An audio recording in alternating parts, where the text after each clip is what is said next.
Hello students, कैसे हैं आप सब? होप सब बहुत अच्छे होंगे, आपकी तैयारी चल रही होगी। हाँ जी मेरे प्यारे प्यारे बच्चों, आइए आज की वीडियो में आप लोगों को कवर कराऊंगा सीए इंटरमीडिएट अकाउंट की नवंबर 23 अटेम्प्ट के लिए एमटीपी 1।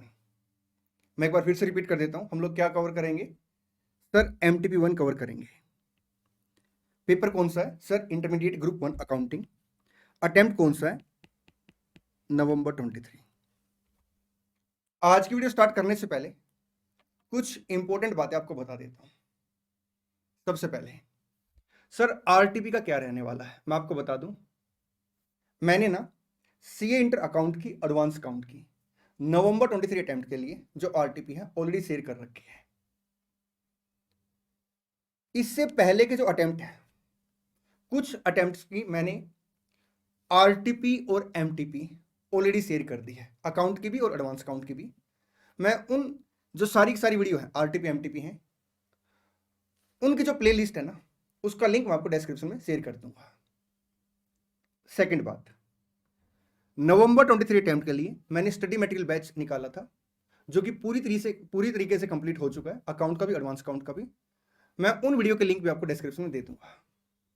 थर्ड बात, नवंबर 23 अटेम्प्ट के लिए जो अकाउंट और एडवांस अकाउंट के मोस्ट इंपोर्टेंट क्वेश्चन है वो मैंने ऑलरेडी शेयर कर दिए हैं अपने टेलीग्राम चैनल पे। आप टेलीग्राम चैनल को ज्वाइन कर लें और जो इंपॉर्टेंट क्वेश्चन है, चाहे वो अकाउंट के हैं एडवांस अकाउंट के हैं, आप उनको एक बार डाउनलोड कर लें। और मैं हाईली स्ट्रांगली रिकमेंड करूंगा कि आप उन क्वेश्चनों का प्रिंट आउट लें। ठीक, चले? हाँ जी सर, आइए एमटीपी स्टार्ट करेंगे। एमटीपी से रिलेटेड एक दो इंपॉर्टेंट बातें मैं आपको बता देता हूं। सबसे पहले आप क्या करेंगे सर? हम लोग ना प्रिंट आउट लेके बैठेंगे अगर हमारे लिए पॉसिबल है। हाँ, अगर सर हमारे लिए प्रिंट आउट पॉसिबल नहीं है तो हम सॉफ्ट कॉपी से अभी मैनेज कर लेंगे, लेकिन कॉपी पेन पक्का लेके बैठेंगे। क्योंकि मैं ना आपको केवल और केवल एमटीपी के क्वेश्चन आंसर ही कवर नहीं कराऊंगा, बल्कि साथ में रेलिवेंट कॉन्सेप्ट भी रिवाइज कराऊंगा।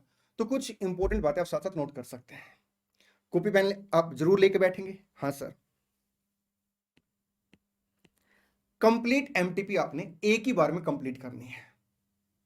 एक बात और, मेरी जो बोलने की स्पीड रहेगी वो नॉर्मल स्पीड से थोड़ी सी ज्यादा रहेगी, क्योंकि मेरी कोशिश रहती है कि मैं आपको कम से कम टाइम में ज्यादा से ज्यादा कंटेंट कवर कराऊं, ज्यादा से ज्यादा कॉन्सेप्ट कवर कराऊं। आइए शुरू कर लेते हैं एमटीपी 1। देखिए बेटा, हर क्वेश्चन से पहले मैं आपको ना 10 to 15 सेकंड दिया करूंगा, ताकि आप एक बार आराम से क्वेश्चन पढ़ ले वीडियो को पॉज करके, और फिर मेरे साथ क्वेश्चन पढ़े, क्योंकि पढ़ेगा क्वेश्चन तभी बढ़ेगा क्वेश्चन। हर क्वेश्चन से पहले मैं आपको रेलेवेंट कॉन्सेप्ट को रिवाइज कराऊंगा, फिर हम लोग क्वेश्चन को डिस्कस करेंगे, आंसर को डिस्कस करेंगे। ठीक है जी सर, आइए क्वेश्चन 1 का ए पार्ट पढ़िए जल्दी से ना।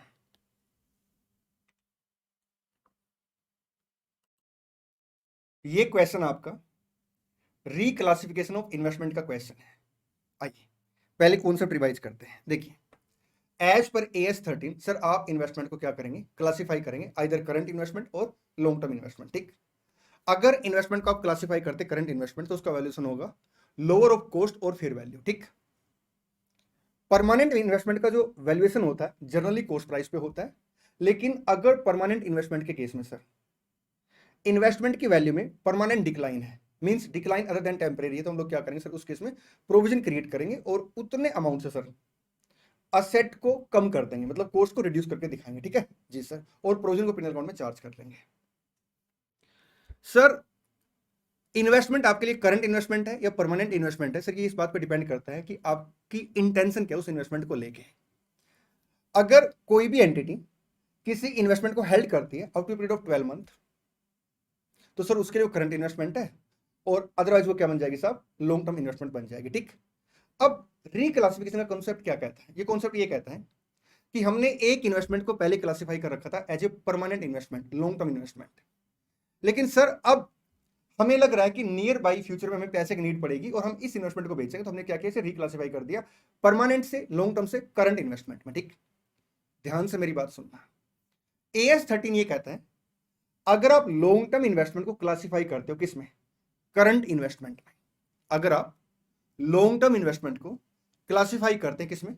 करंट इन्वेस्टमेंट में, तो on the date of reclassification, मेरी वर्डिंग सुनना, on the date of reclassification sir जो भी बुक वैल्यू होगी इन्वेस्टमेंट की, और जो सर उसकी ओरिजिनल कॉस्ट है विच एवर इज लोअर के हिसाब से हम क्या करेंगे, रिक्लासिफाई कर देंगे। मैं एक बात और आपको बता दूं, ये कॉन्सेप्ट ना एग्जाम के लिए मोस्ट इंपोर्टेंट कॉन्सेप्ट है, ये क्वेश्चन एग्जाम के लिए मोस्ट इंपोर्टेंट। ठीक सर, मेरी इन्वेस्टमेंट करंट इन्वेस्टमेंट थी, ठीक है, अब मेरा ऑब्जेक्टिव है उसे लॉन्ग टर्म हेल्ड करना, तो अब मैं उसे क्या करना चाहता हूं साहब, परमानेंट इन्वेस्टमेंट में क्लासिफाई करना चाहता हूं। तो उस केस में AS13 ये कहता है कि जब आप क्या करेंगे, करंट इन्वेस्टमेंट को लॉन्ग टर्म इन्वेस्टमेंट में रिक्लासिफाई करेंगे, तो on the date of reclassification sir जो भी इन्वेस्टमेंट की क्या है, फेयर वैल्यू है, और जो उसकी ओरिजिनल कॉस्ट है विच एवरेज लोअर पे सर आप क्या करेंगे, रिक्लासिफाई करेंगे। एक बार मैं फिर से रिवाइज करा देता हूं, लॉन्ग टर्म इन्वेस्टमेंट से current investment, sir carrying value मतलब बुक वैल्यू और original cost which average lower on the rate of reclassification. ठीक, करंट इन्वेस्टमेंट से लॉन्ग टर्म इन्वेस्टमेंट पे आप जाना चाहते हैं, तो fair value and cost which average lower on the rate of reclassification. ठीक है जी सर, आइए क्वेश्चन पढ़ते हैं मिलके। K security limited wants to reclassify its investment in accordance with AS13। Sir KSL चाहती है इन्वेस्टमेंट को रिक्लासिफाई करना, ठीक है, किसके अकॉर्डिंग, AS13 के according. State the value at which the investment have to be reclassified in the following cases. सबसे पहले long term investment in company A costing 10.5 lakh is to be reclassified as current investment. Sir आप long term investment से current investment पे जाना चाह रहे हैं, ठीक है, तो कॉस्ट कितनी है सर, 10.5 लाख, ठीक है। The company had reduce the value of these investment to 9 lakh to recognise a permanent decline in the value. Okay sir, 9 lakh क्या है, बुक वैल्यू है, कैरिंग अमाउंट है, ठीक है, कैरिंग अमाउंट को बुक वैल्यू बोलते हैं, ठीक है, बुक वैल्यू को कैरिंग अमाउंट बोलते हैं। The fair value on the date of reclassification is 9.3 lakh. Sir fair value अपने लिए इररेलेवेंट है, क्योंकि हम लोग लॉन्ग टर्म इन्वेस्टमेंट से करंट इन्वेस्टमेंट में जाना चाह रहे हैं, तो उस केस में सर जो कॉस्टिंग है और जो कैरिंग अमाउंट है विच एवरेज लोअर पे हम क्या करेंगे, रिक्लासिफाई कर देंगे। आई मीन टू से 9 लाख पे क्या करेंगे, रिक्लासिफाई कर देंगे। आइए मैं पार्ट वाइज इसका सर सोल्यूशन भी आपको रीड करा देता हूं। देखिए एज पर AS13 ये कॉन्सेप्ट लिखा हुआ है, accounting for investment where long term investment are reclassified as current investment, transfer are made at lower of cost और carrying amount at the date of transfer. ठीक है, मतलब reclassification. And where investment are reclassified from current to long term, transfer are made at lower of cost and fair value on the date of transfer. ठीक है, अब यहां पे sir आपने क्या किया, सर लॉन्ग टर्म से आप करंट में आए तो 9 लाख पे इसे रिवैल्यू करेंगे। ये देखिए सर 9 लाख। आगे बढ़ते हैं, long term investment in company B costing 14 lakh is to be reclassified as current investment. ठीक है सर, देखिए कॉस्टिंग कितनी है, 14 लाख है। The fair value on the date of reclassification 16 lakh है। फेयर वैल्यू इररेलेवेंट है जब आप लॉन्ग टर्म इन्वेस्टमेंट से करंट इन्वेस्टमेंट में रिक्लासिफाई करते हैं, ठीक है। एंड बुक वैल्यू 14 लाख, तो सर बुक वैल्यू 14 लाख है और कॉस्ट 14 लाख है, विच एवरेज लोअर सर 14 लाख है, तो आप क्या करेंगे 14 लाख पे रिक्लासिफाई कर देंगे। बेटा एक मोस्ट इंपॉर्टेंट बात बताने जा रहा हूं, बड़े ध्यान से मेरी बात सुनना। एग्जाम में ना सर जब आप AS के क्वेश्चन का आंसर लिख के आते हैं ना सर, आंसर के साथ साथ प्रेजेंटेशन बहुत ज्यादा मैटर करती है। और जैसे केस स्टडी बेस्ड क्वेश्चन है, तो यहां पे सर इस तरह क्वेश्चन का जो आंसर देना होता है वो आंसर देना होता है, आप AS का नाम नंबर लिखेंगे, आप प्रोविजन लिखेंगे कि AS का प्रोविजन क्या कहता है, जैसे यहां पे प्रोविजन एक्सप्लेन किया है, फिर गिवन केस को एक्सप्लेन करेंगे और फिर सर कंक्लूजन लिखेंगे। ठीक है, अगर आपका प्योर प्रैक्टिकल क्वेश्चन है तो आप AS का नाम नंबर जरूर लिख के आए और फिर रेलिवेंट कैलकुलेशन करके आए। अगर आपका AS का थ्योरेटिकल क्वेश्चन है तो भी आप AS का नाम नंबर जरूर लिख के आए। मेरे प्यारे प्यारे बच्चों, डिस्क्रिप्शन में अगर एक बार चेक करोगे ना, आप एक बार वीडियो को पॉज करके डिस्क्रिप्शन में चेक करो, मैंने एक वीडियो का लिंक दे रखा है, how to present the answer of AS and Ind AS। उस वीडियो को आप जरूर देखें, मैं आपको गारंटी दे रहा हूं उस वीडियो को जब आप देखेंगे ना तो आपकी प्रेजेंटेशन 100% इंप्रूव हो जाएगी। चलिए आगे बढ़ते हैं। Third, current investment in company C costing 12 lakh is to be reclassified as long term investment as the company want to retain them। ठीक है, अब सर अगर आप शॉर्ट टर्म से करंट से परमानेंट में जाना चाहते हैं तो सर उस केस में fair value on the rate of reclassification और कॉस्ट विच एवरेज लोअर पे आप सर उसे रिक्लासिफाई करेंगे।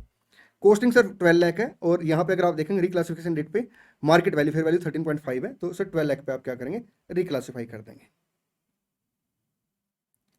इन this case reclassification of current investment into long term investment will be made at 12 lakh as cost. ठीक है, क्योंकि ये सर आपकी फेयर वैल्यू से कम है। 4 point. Current investment in company D costing 18 lakh is to be reclassified as long term investment, ठीक है। The market value on the rate of reclassification sir कितने से 16.5 से, तो कॉस्ट और fair value which average lower 16.5 आ गया सर यहाँ पे, ये देखिए 16.5, ठीक जी सर। पढ़िए क्वेश्चन फर्स्ट का B.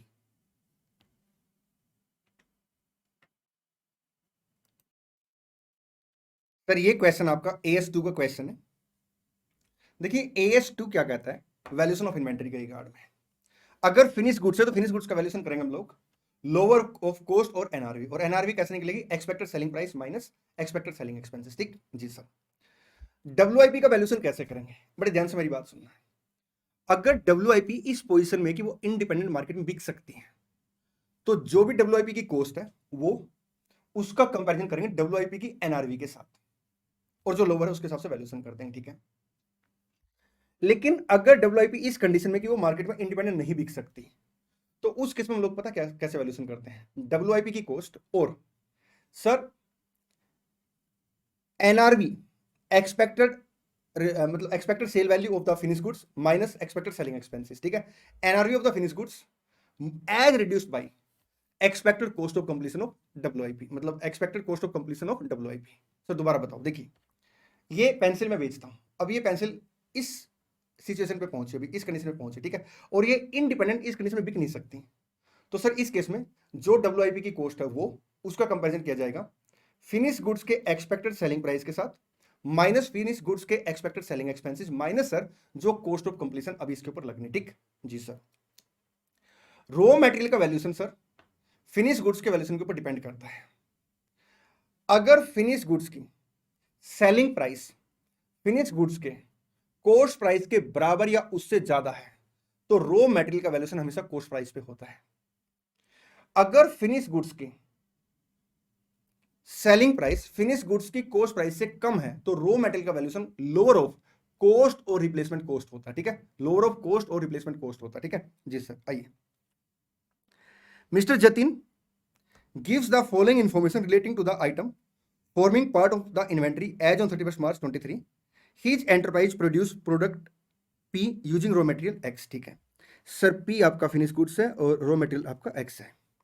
900 unit of raw material X purchase 100 per unit, replacement cost कितनी सर 80 है। अब सर इसका वैल्यूएशन कैसे करेंगे, इट विल टोटली डिपेंड कि फिनिश गुड्स का selling price in comparison to finish goods के कॉस्ट प्राइस के बराबर या उससे ज्यादा है या उससे कम है साहब, ठीक। चलिए वेट करते हैं, पेंडिंग रखते हैं अभी इसको।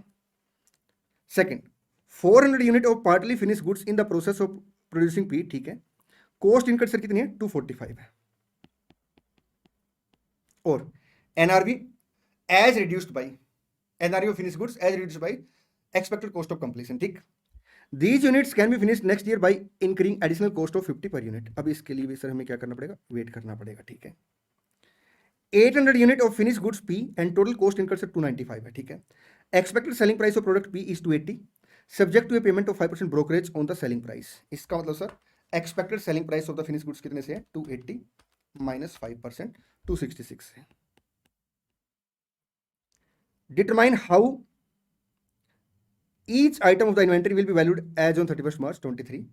Also calculate the value total inventory, ठीक है। आइए, फिनिश गुड्स का वैल्यूएशन कैसे होगा सर 266 और 295 विच एवरेज लोअर 266 इंटू आपका 800 यूनिट है 2,12,800 फिनिश गुड्स।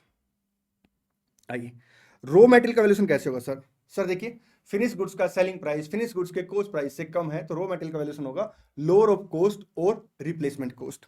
सर कॉस्ट है आपकी 100 और रिप्लेसमेंट कॉस्ट है सर 80, तो 80 के हिसाब से वैल्यूएशन होगा 900 इंटू 80 सर 72,000 से। सर एनआरवी कितनी है सर 266 माइनस 50 216 और 245 which ever is lower sir 216 400 into 216 86,400 ये टोटल वैल्यू ऑफ इन्वेंट्री आ जाएगा, ठीक है जी सर। चलिए क्वेश्चन सी देखेंगे।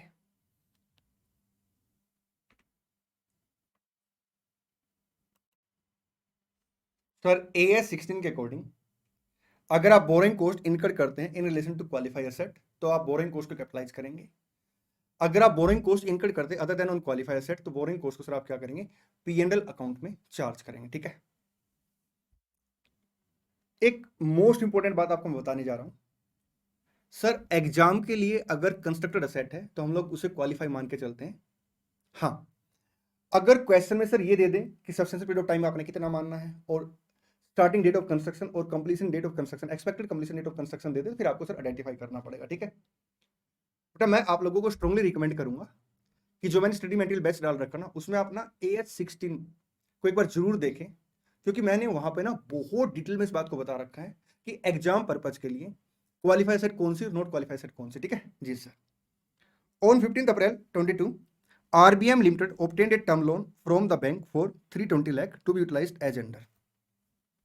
सर 15 अप्रैल 22 को क्या हुआ है, RBM ने एक टर्म लोन ऑब्टेंड किया है बैंक से 320 लाख का। ठीक है, और लोन ऐसे यूटिलाइज होगा। इन मार्च 23 construction of set was completed. अब सर देखिए, यहां पे लोन की डेट दे रखी सर, ना कि आपका कंस्ट्रक्शन स्टार्ट की डेट। ठीक, और एग्जाम पर्पज के लिए सर अगर वो सारी कंप्लीट इंफॉर्मेशन नहीं देता तो कंस्ट्रक्टेड असेट को हम लोग हमेशा क्या मान के चलते, क्वालिफाइड असेट मान के चलते। ठीक है, total interest charge by the bank for the year ending 31 March 23 was 40 lakh. Okay, 40 lakh से टोटल इंटरेस्ट है। In the context of provision of AS16 borrowing costs, show the treatment of interest and also explain the nature of the asset। Sir ये देखिए, construction 4 factory sets और आपकी qualify set है। Purchase of machinery sir not qualify, क्योंकि इसको acquire करने में substantial period of time आपका नहीं लग रहा है।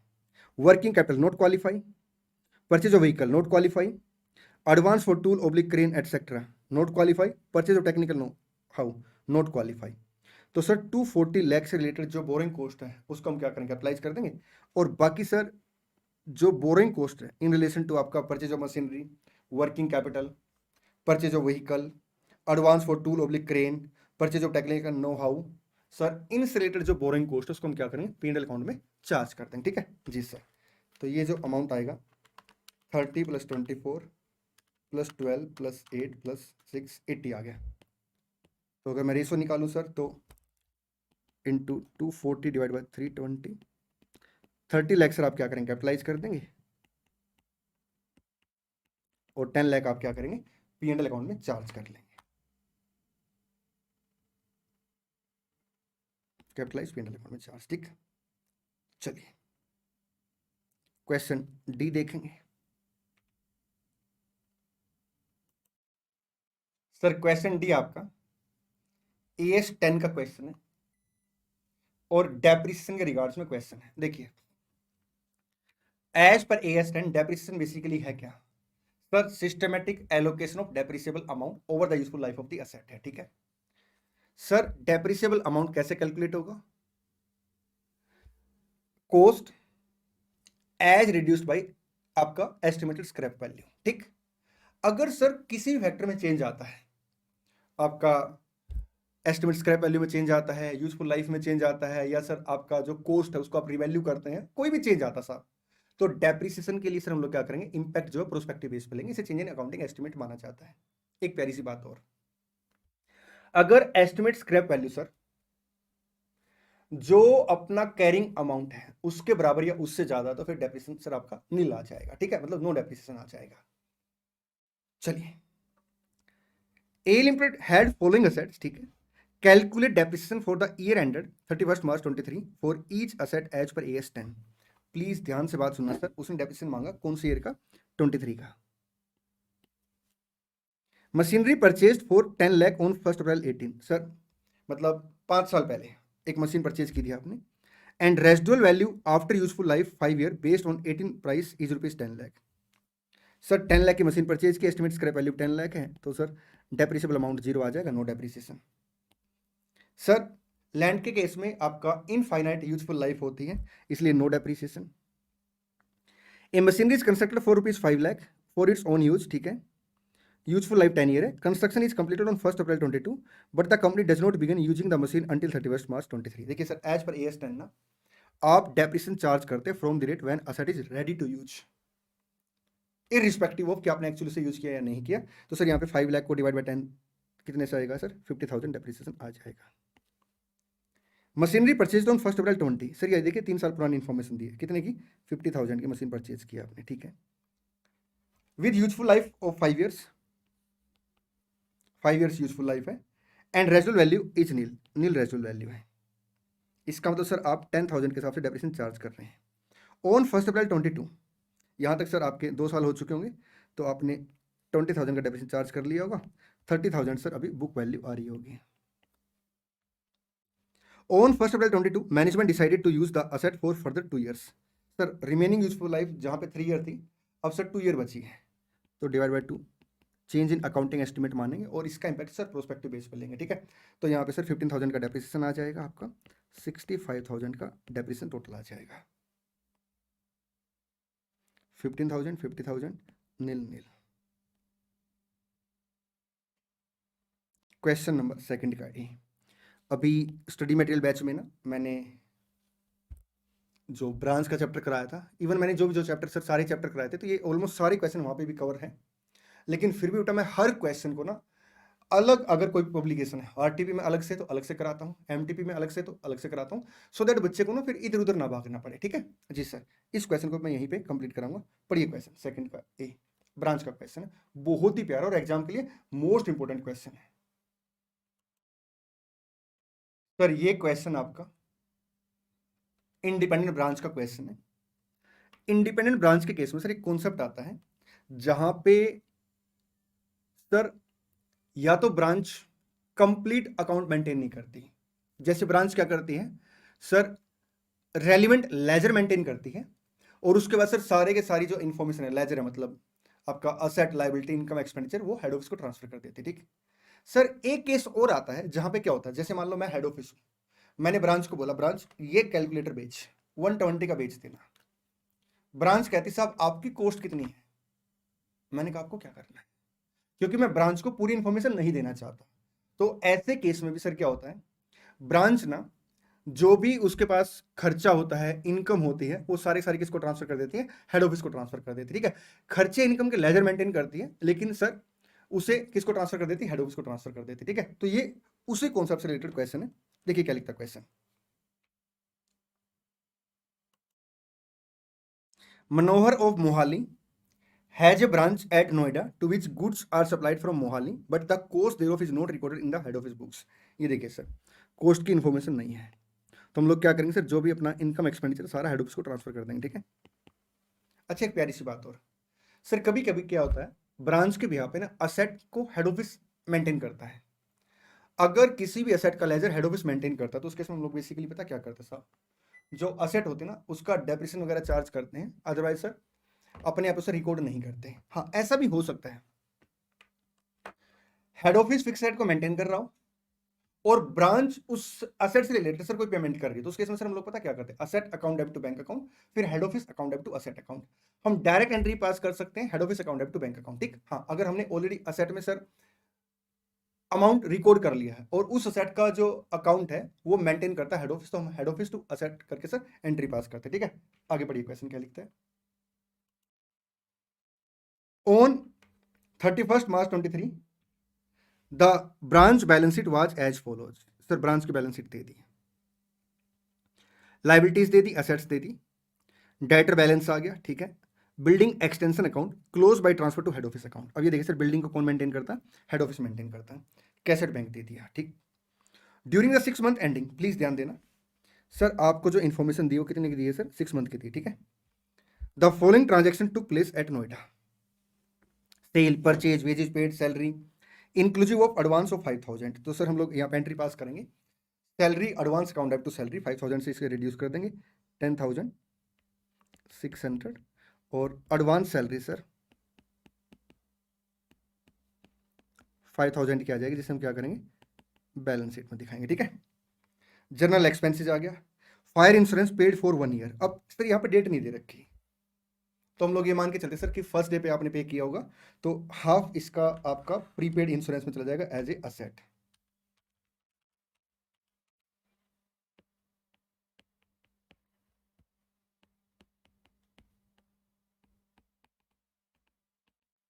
प्रीपेड इंश्योरेंस, चलिए आगे। हाँ जी sir, remittance to head office 52,900। ठीक, ये सर आपने हेड ऑफिस को कैश भेजा है। Manager salary collection from debtor, sir ये आपका डेटर अकाउंट में आ जाएगा। डिस्काउंट अलाउड, सर ये आपका खर्चा भी है और साथ में सर ये आपका डेटर अकाउंट में आ जाएगा। डिस्काउंट अर्न, सर ये क्रेडिटर अकाउंट में आ जाएगा और एज ए इनकम है। Cash pay to creditor, creditor to bank. Building account further payment, sir ये देखिए फर्दर पेमेंट आपने बिल्डिंग का अभी कंस्ट्रक्शन चल रहा है और आपने फर्दर पेमेंट किया, आपने एंट्री पास करनी थी हेड ऑफिस टू बैंक, आपने एंट्री पास कर दी बिल्डिंग टू बैंक, तो अब आप क्या एंट्री पास करेंगे, हेड ऑफिस टू बिल्डिंग। ठीक जी सर, ये आपके कैश एंड बैंक के बैलेंस देती है। Set out the head office account in the Noida branch and the branch balance sheet, ठीक है। Also give journal entry in the Noida books. आइए पहले एंट्री की बात करते हैं। सबसे पहले एंट्री कौन सी होगी sir, salary advance to salary account,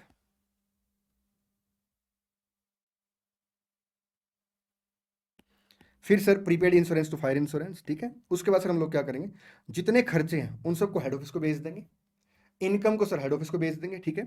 head office account debit to क्या आएगा सर, खर्चे देखिए मैं रेड पेन से टिक कर रहा हूँ। परचेजेज वेजेज सैलरी 10,600 से, जनरल एक्सपेंसेस आपका फायर इंश्योरेंस 5,600 से, मैनेजर सैलरी, डिस्काउंट अलाउड, ठीक जी सर। सर ऐसे इनकम ट्रांसफर करेंगे, मैं यहाँ टिक कर रहा हूँ। आपका sale account debit, discount earn account debit to sir क्या आएगा, टू आपका हेड ऑफिस आएगा, ठीक है जी सर। अच्छा, उसके बाद सर हम लोग क्या करेंगे, अपना लेजर बनाएंगे, क्रेडिटर का लेजर बनाएंगे। 62,000 से ओपनिंग बैलेंस है सर, परचेज आ जाएगा, परचेज टू क्रेडिटर, इस अमाउंट से सर आपका क्रेडिटर बढ़ जाएगा। सर ये आपने पेमेंट कर दी है और सर ये आपने डिस्काउंट अर्न कर लिया है। आइए, और एक एंट्री और सर आपका बिल्डिंग वाली एंट्री मैंने आपको बताई दी थी, ये देखिए सर, ये आपने खर्चे ट्रांसफ़र कर दिए, ये आपने इनकम ट्रांसफ़र कर दी, ये सर आपने बिल्डिंग का बैलेंस ट्रांसफ़र कर दिया, ठीक। ये आपका क्रेडिटर का अकाउंट आ जाएगा, ओपनिंग परचेज कैश डिस्काउंट और बैलेंस शीट। हेड ऑफिस का लेजर मेंटेन हो जाएगा सर, जो जो हमने एंट्रियाँ बोली थी वो सारी entry sir head office account में चली जाएंगी।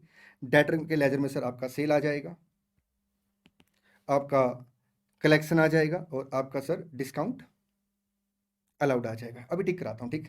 कैश एंड बैंक अकाउंट बनाएंगे सर, सर जो जो आपने पेमेंट की वो सारी पेमेंट आ जाएंगी, कलेक्शन फ्रॉम डेटर आ जाएगा, पेमेंट टू क्रेडिटर आ जाएगा, सर बिल्डिंग के अगेंस्ट जो पेमेंट कर रखी वो आ जाएगी और क्लोजिंग कैश एंड बैंक आ जाएगा। आप बैलेंस शीट बना लेंगे, ठीक है। हेड ऑफिस का सर ये देखिए बैलेंस आ गया, आपका ओपनिंग बैलेंस था, ये रिवेन्यू आइटम है, ये खर्चे वाली आइटम है, ये कैश भेजा आपने, ये बिल्डिंग ट्रांसफर की, ठीक। कैश एंड बैंक में सर ये देखिए खर्चे आ गए सारे के सारे और पेमेंट आ गई बिल्डिंग के अगेंस्ट, और हेड ऑफिस को जो आपने पैसे भेजे थे वो भी आएंगे, ये देखिए, ठीक। ये कलेक्शन फ्रॉम डेटर आ गया, ये closing cash and bank balance sheet में आ जाएगा। डेटर में सर ओपनिंग बैलेंस है, सेल है, कलेक्शन है, डिस्काउंट है, क्लोजिंग बैलेंस है, और आप सर ये बैलेंस शीट बना देंगे। चले जी सर। तो जब जब सर हेड ऑफिस आपको इन्फॉर्मेशन नहीं देगा कॉस्ट की, तो उस केस में आप क्या करेंगे, इनकम और एक्सपेंसिव के लेजर तो मेंटेन करेंगे, लेकिन सर वो लेजर मेंटेन करके सर जो बैलेंस होगा वो आप हेड ऑफिस को ट्रांसफर कर देंगे, ठीक है जी सर। क्वेश्चन आपका सेकंड का भी देखिए, बहुत ही प्यारा क्वेश्चन है बेटा। ये क्वेश्चन आपका अकाउंटिंग फ्रॉम इनकम्प्लीट रिकॉर्ड से है।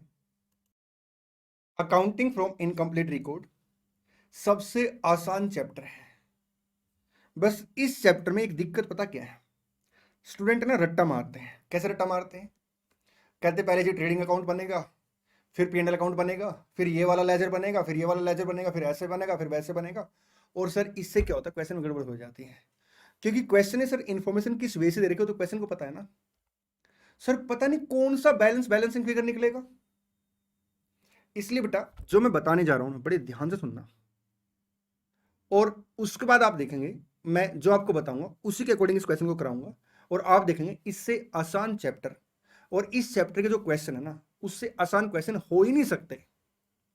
आपने बेसिकली पता क्या करना है सर, जो भी क्वेश्चन की रिक्वायरमेंट है उसके हिसाब से सर आप चीजें लिख लीजिए एक बार में।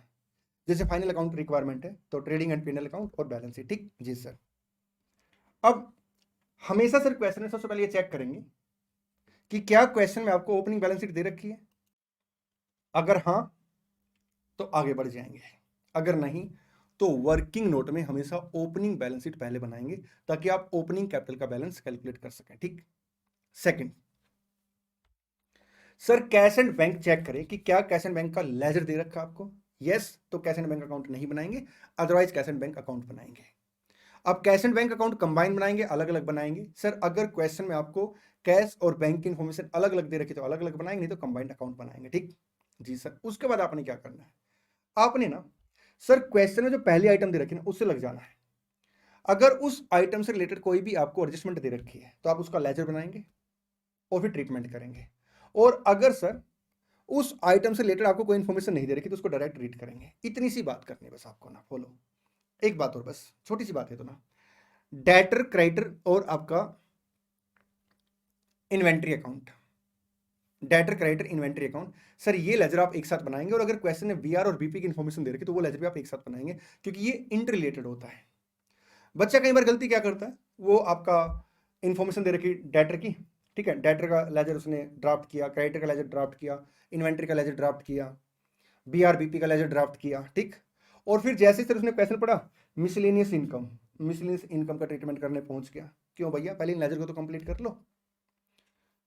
सिंपल प्रोसीजर है, पहली आइटम से लग जाओ और सर जो जो इन्फॉर्मेशन उस आइटम से रिलेटेड दे रखे उसका ट्रीटमेंट करते चलो। इससे पता क्या फायदा होगा, आप कोई भी आइटम मिस नहीं करेंगे। और क्वेश्चन में सर जो भी बैलेंसिंग फिगर क्वेश्चन दे रखे होगी ना वो ऑटोमेटिक निकलती चली जाएगी। ठीक है, आइए शुरू कर लेते हैं। Messrs Rohan and sons run a business of electrical goods on wholesale basis. ठीक, the books of account are closed on 31 March every year. ठीक है, the balance sheet as on 31 March 22 is as follows. Fixed asset दे दी आपका, closing stock दे दिया, trade debtor दे दिया, cash and bank दे दिया। ठीक है जी सर, कैपिटल आ गया, क्रेडिटर आ गया, पीएनएल अकाउंट आ गया। The management estimate the purchase and sale for the year ended. Sir उसने परचेज और सेल दी, 10 मंथ की कंबाइन दे दी और फिर मंथली दे दी। अब ये क्यों दी इन्फॉर्मेशन देखते हैं sir. All sale and purchase are on credit basis. ठीक है, it was decided to invest 150 in purchase of fixed asset, ठीक, which was depreciated 10% of the book value. ठीक है सर, आपने फिक्स परचेज की जिसके ऊपर सर आप क्या करेंगे, 10% के हिसाब से डेप्रिसिएशन चार्ज करेंगे। ठीक जी सर, ये परचेज आपने सर नहीं की है, इसका मतलब पहले सेट है, हाँ जी सर, तो उसके ऊपर भी सर डेप्रिसिएशन आ जाएगा।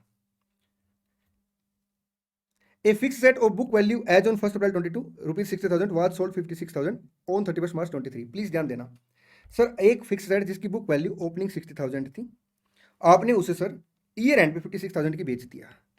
तो सर पहले इसमें से डेप्रिसिएशन माइनस करेंगे तो 54,000 उसकी बुक वैल्यू आ गई, 2,000 सर आपका प्रॉफिट ऑन सेल आ जाएगा। ठीक है जी sir. The time lag for payment to trade creditor for purchase is 1 month and received from trade debtor for sale is 2 month. Okay, हम लोग जो माल परचेज करते हैं वो 1 महीने के उधार पे परचेज करते हैं, जो बेचते हैं 2 महीने के उधार पे बेचते हैं। ठीक है, तो प्लीज मेरे प्यारे प्यारे बच्चों, क्लोजिंग डेटर का बैलेंस ये आ जाएगा 2 मंथ का। सर आपको कैसे पता, तो कैसे ने साफ साफ लिखा है, देखिए ना, trade debtor for sale is 2 month, तो ये जो 2 मंथ की सेल है इसके पैसे सर अगले साल मिलेंगे, मतलब फरवरी वाले के अप्रैल में और मार्च वाले के मई में। तो सर ये बैलेंस आउटस्टैंडिंग रहेंगे 31 मार्च को, तो डेटर का क्लोजिंग बैलेंस आ गया। ठीक, और क्रेडिटर का सर 1 मंथ है तो ये क्रेडिटर का क्लोजिंग बैलेंस आ गया। The business on a gross profit of 25% on turnover. Okay, sale पे 25% से प्रॉफिट कमाया जाता है। The amount of depreciation is note, एक सेकंड एक लाइन रहेगी। The business on a gross profit of 25% on turnover, the expenses against gross profit amount to 15% of the turnover. Okay, वो ये कह रहा सर, जो जीपी निकलेगा ना और उसके अगेंस्ट जो खर्चे चार्ज करेंगे वो सर आपके सेल के 15% है। The amount of depreciation is not included in these expenses. इसका मतलब सर ये जो खर्चे ये आपके कैश एक्सपेंडिचर है, डेप्रिसिएशन सर अलग से है। ठीक, prepaid trading and PNL account for the year ending 31 March 23। Sir आपने क्या करना है, एक तो ट्रेडिंग एंड पीएनएल अकाउंट बनाना है and draft a balance sheet as at 31st March 23, assuming that creditor are all trade creditor for purchase and debtor are all trade debtor for sale and there is no other current asset and liability apart from stock, cash and bank balance। ठीक है, also prepare cash and bank account, fix set account. Sir ये question ना भी कहता तब भी हमें working note में बनाने पड़ते। ठीक है जी सर, आइए अब सिंपल प्रोसीजर क्या रहेगा। सबसे पहले सर क्वेश्चन की रिक्वायरमेंट है ट्रेडिंग पीएनएल अकाउंट की और बैलेंस शीट की, सर मेन रिक्वायरमेंट में लिखेंगे, फिक्स सेट मेन रिक्वायरमेंट में लिखेंगे, cash and bank main requirement में लिखेंगे। चेक करते कि क्या क्वेश्चन ने ओपनिंग बैलेंस शीट दे रखी, यस, तो ओपनिंग बैलेंस शीट नहीं बनाएंगे। चेक करते क्या क्वेश्चन ने कैश एंड बैंक दे रखा, नहीं दे रखा, हम क्वेश्चन में बनाएंगे। हालांकि इस क्वेश्चन में सर वर्किंग नोट में ना बना के हम मेन रिक्वायरमेंट के हिसाब से बनाएंगे। ठीक है जी सर, आइए अब कैश एंड बैंक का सर एक बार ओपनिंग बैलेंस लिख लेते हैं 195। शुरू करते हैं, सबसे पहली आइटम कौन सी आई है, सर फिक्स असेट है, आइए इसका लेजर बनाते हैं। ओपनिंग बैलेंस कितने से आएगा सर 650 से। अब मैं क्या करूंगा, इससे रिलेटेड जो एडजस्टमेंट है उसी की बात करूंगा। देखिए 650 ओपनिंग बैलेंस है, हाँ जी। आपने सर 150 की परचेज की है तो कैश कम हो जाएगा और असेट बढ़ जाएगी 150, और इधर से कैश एंड बैंक में फिक्स रेट 150, ठीक है। सर एक फिक्स रेट जिसका ओपनिंग बैलेंस 60,000 था, आपने 56,000 की बेच दी, तो सर पहले डेप्रिसिएशन निकाल लेते हैं। देखिए डेप्रिसिएशन सर कितने से आएगा सर 650 अपना ओपनिंग है और 150 first day of the year में परचेज किया है, तो 8 लाख का 10% से डेप्रिसिएशन आ जाएगा 10% से 80,000 बाय डेप्रिसिएशन। सर इसने अलग अलग कैलकुलेट कर रखा, कोई बात नहीं, आप इकट्ठा भी लिख सकते हैं, समझाता हूँ, ठीक है जी सर। आगे देखिए, अब सर हम एक वर्किंग नोट बनाएंगे कि जो हमने असेट बेची वो कितने की बेची है सर 56,000 की, ठीक है। उसकी बुक वैल्यू कितनी है सर 60,000 माइनस 10% 54,000। तो आप क्या करेंगे, असेट डिस्पोजल अकाउंट खोलेंगे। हालांकि इन्होंने प्रॉफिट और लॉस उसी लेजर में लिख रखा है, मैं हमेशा fix asset disposal account open कराता हूँ। 54,000 सर आप यहां लिख देंगे, यहाँ 54 लिख देंगे कंबाइन, ठीक है। और 56,000 बैंक में आ जाएगा, 2,000 का प्रॉफिट और लॉस आ जाएगा। आप चाहो तो सर यहाँ पे लिख सकते हैं, ठीक है। 2,000 का प्रॉफिट आ गया। आइए अब पोस्टिंग करते हैं। 56,000 की सर असेट बेची आपने तो कैश बढ़ जाएगा आपका, ये आपका कैश बढ़ गया। बन गई बात सर, बिल्कुल बन गई। आइए अब 2,000 का प्रॉफिट हुआ, पिंडल अकाउंट में आ जाएगा, और डेप्रिसिएशन सर आपका पिंडल अकाउंट में आ जाएगा। क्लोजिंग बैलेंस जो फिक्स एड का आएगा सर वो कितना है सर 6,66,000, वो आपका बैलेंस शीट में आ जाएगा। चलें, हाँ जी सर। आइए बेटा, अगर आप ना जो मैंने स्टडी मटेरियल बैच डाल रखा है उसको देखेंगे ना, उसमें मैंने अकाउंटिंग फॉर इनकम्प्लीट रिकॉर्ड के कई सारे क्वेश्चन सर इसी प्रोसीजर से कराए हैं, और किसी क्वेश्चन में गलती होने का मतलब ही नहीं है। क्लोजिंग स्टॉक आ गया, जैसे क्लोजिंग स्टॉक आएगा ना सर, क्वेश्चन की रिक्वायरमेंट है या नहीं है, मैं हमेशा प्रेफरेंस देता हूँ लेजर को ना, क्योंकि लेजर में कभी गलती नहीं होती, ठीक है। तो अगर स्टॉक डेटर क्रेडिटर बीआरबीपी में से एक भी लेजर आ गया तो मैं एक साथ सर क्या करूंगा, अगर क्वेश्चन में डेटर क्रेडिटर और स्टॉक की इन्फॉर्मेशन दे रखी है, बीआरबीपी की इन्फॉर्मेशन नहीं दे रखी, तो इन तीनों को लेजर ओपन करूंगा, और अगर बीआरबीपी की इन्फॉर्मेशन भी दे रखी तो 500 लेजर ओपन करूंगा। आइए स्टॉक अकाउंट,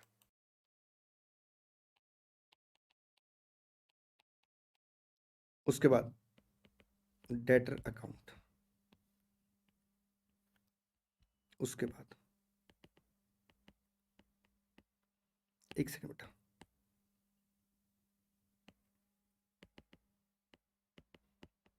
क्रेडिटर अकाउंट। आइए क्या क्या इन्फॉर्मेशन दे रखी है, सबसे पहले देखिए सर, स्टॉक का ओपनिंग बैलेंस है 3,75,000 से, तो टू ओपनिंग स्टॉक आएगा 375 से। डेटर की इन्फॉर्मेशन दे रखी है सर 3,65,000 से, और क्रेडिटर की इन्फॉर्मेशन दे रखी है सर आपका 1,90,000 से, ठीक जी सर। अब परचेज कितनी है सर 1620 प्लस 140 प्लस 125, सर 18,85,000, 18,85,000। और सर इससे आपका स्टॉक भी बढ़ जाएगा। चले जी सर। आइए सर, क्वेश्चन ने सेल की इंफॉर्मेशन दे दी 2075 प्लस 210 प्लस 175।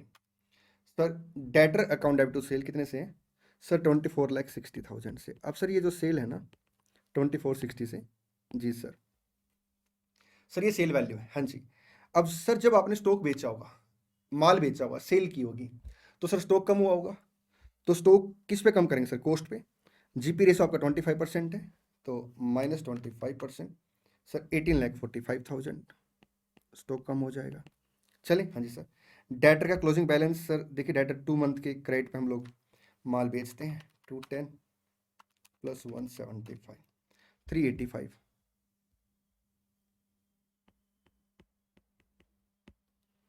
क्रेडिटर की बात करें तो 125। तो डेटर से कलेक्शन सर एक काम करते हैं, अब कौन सा लेजर क्लोज करें? डेटर पे कलेक्शन नहीं, बल्कि हम क्या करेंगे, कौन सा लेजर पहले क्लोज करें? मैं आपको बताऊं, पहले लेजर से लग जाते हैं जिसमें एक बैलेंस होगा, बैलेंसिंग फिगर आ जाएगा। एक से ज़्यादा बैलेंस होगा सर, हम वेट करेंगे, फिर पहले कोई और बैलेंस निकालेंगे। ठीक, स्टॉक देखिए सर, एक ही बैलेंस है 375 प्लस 18,85,000 माइनस 18,45,000 4,15,000। सर ये 415 आपका कहाँ पे आएगा? मैं एक काम करता हूँ, तीनों लेजर कंप्लीट कर लेता हूँ, फिर एक साथ पोस्टिंग करता हूँ। ठीक है जी sir. Debtor 365 plus 24,60,000 minus 3,85,000। Sir 24,40,000 का कलेक्शन आ गया, बैंक में आ जाएगा। क्रेडिटर 190, अच्छा ये साथ में आपका कहाँ जाएगा सर? ये क्रेडिट उसमें बैंक में जाएगा, तो एक बार लिख लेते हैं, टिक कर लेते हैं बैंक अकाउंट में।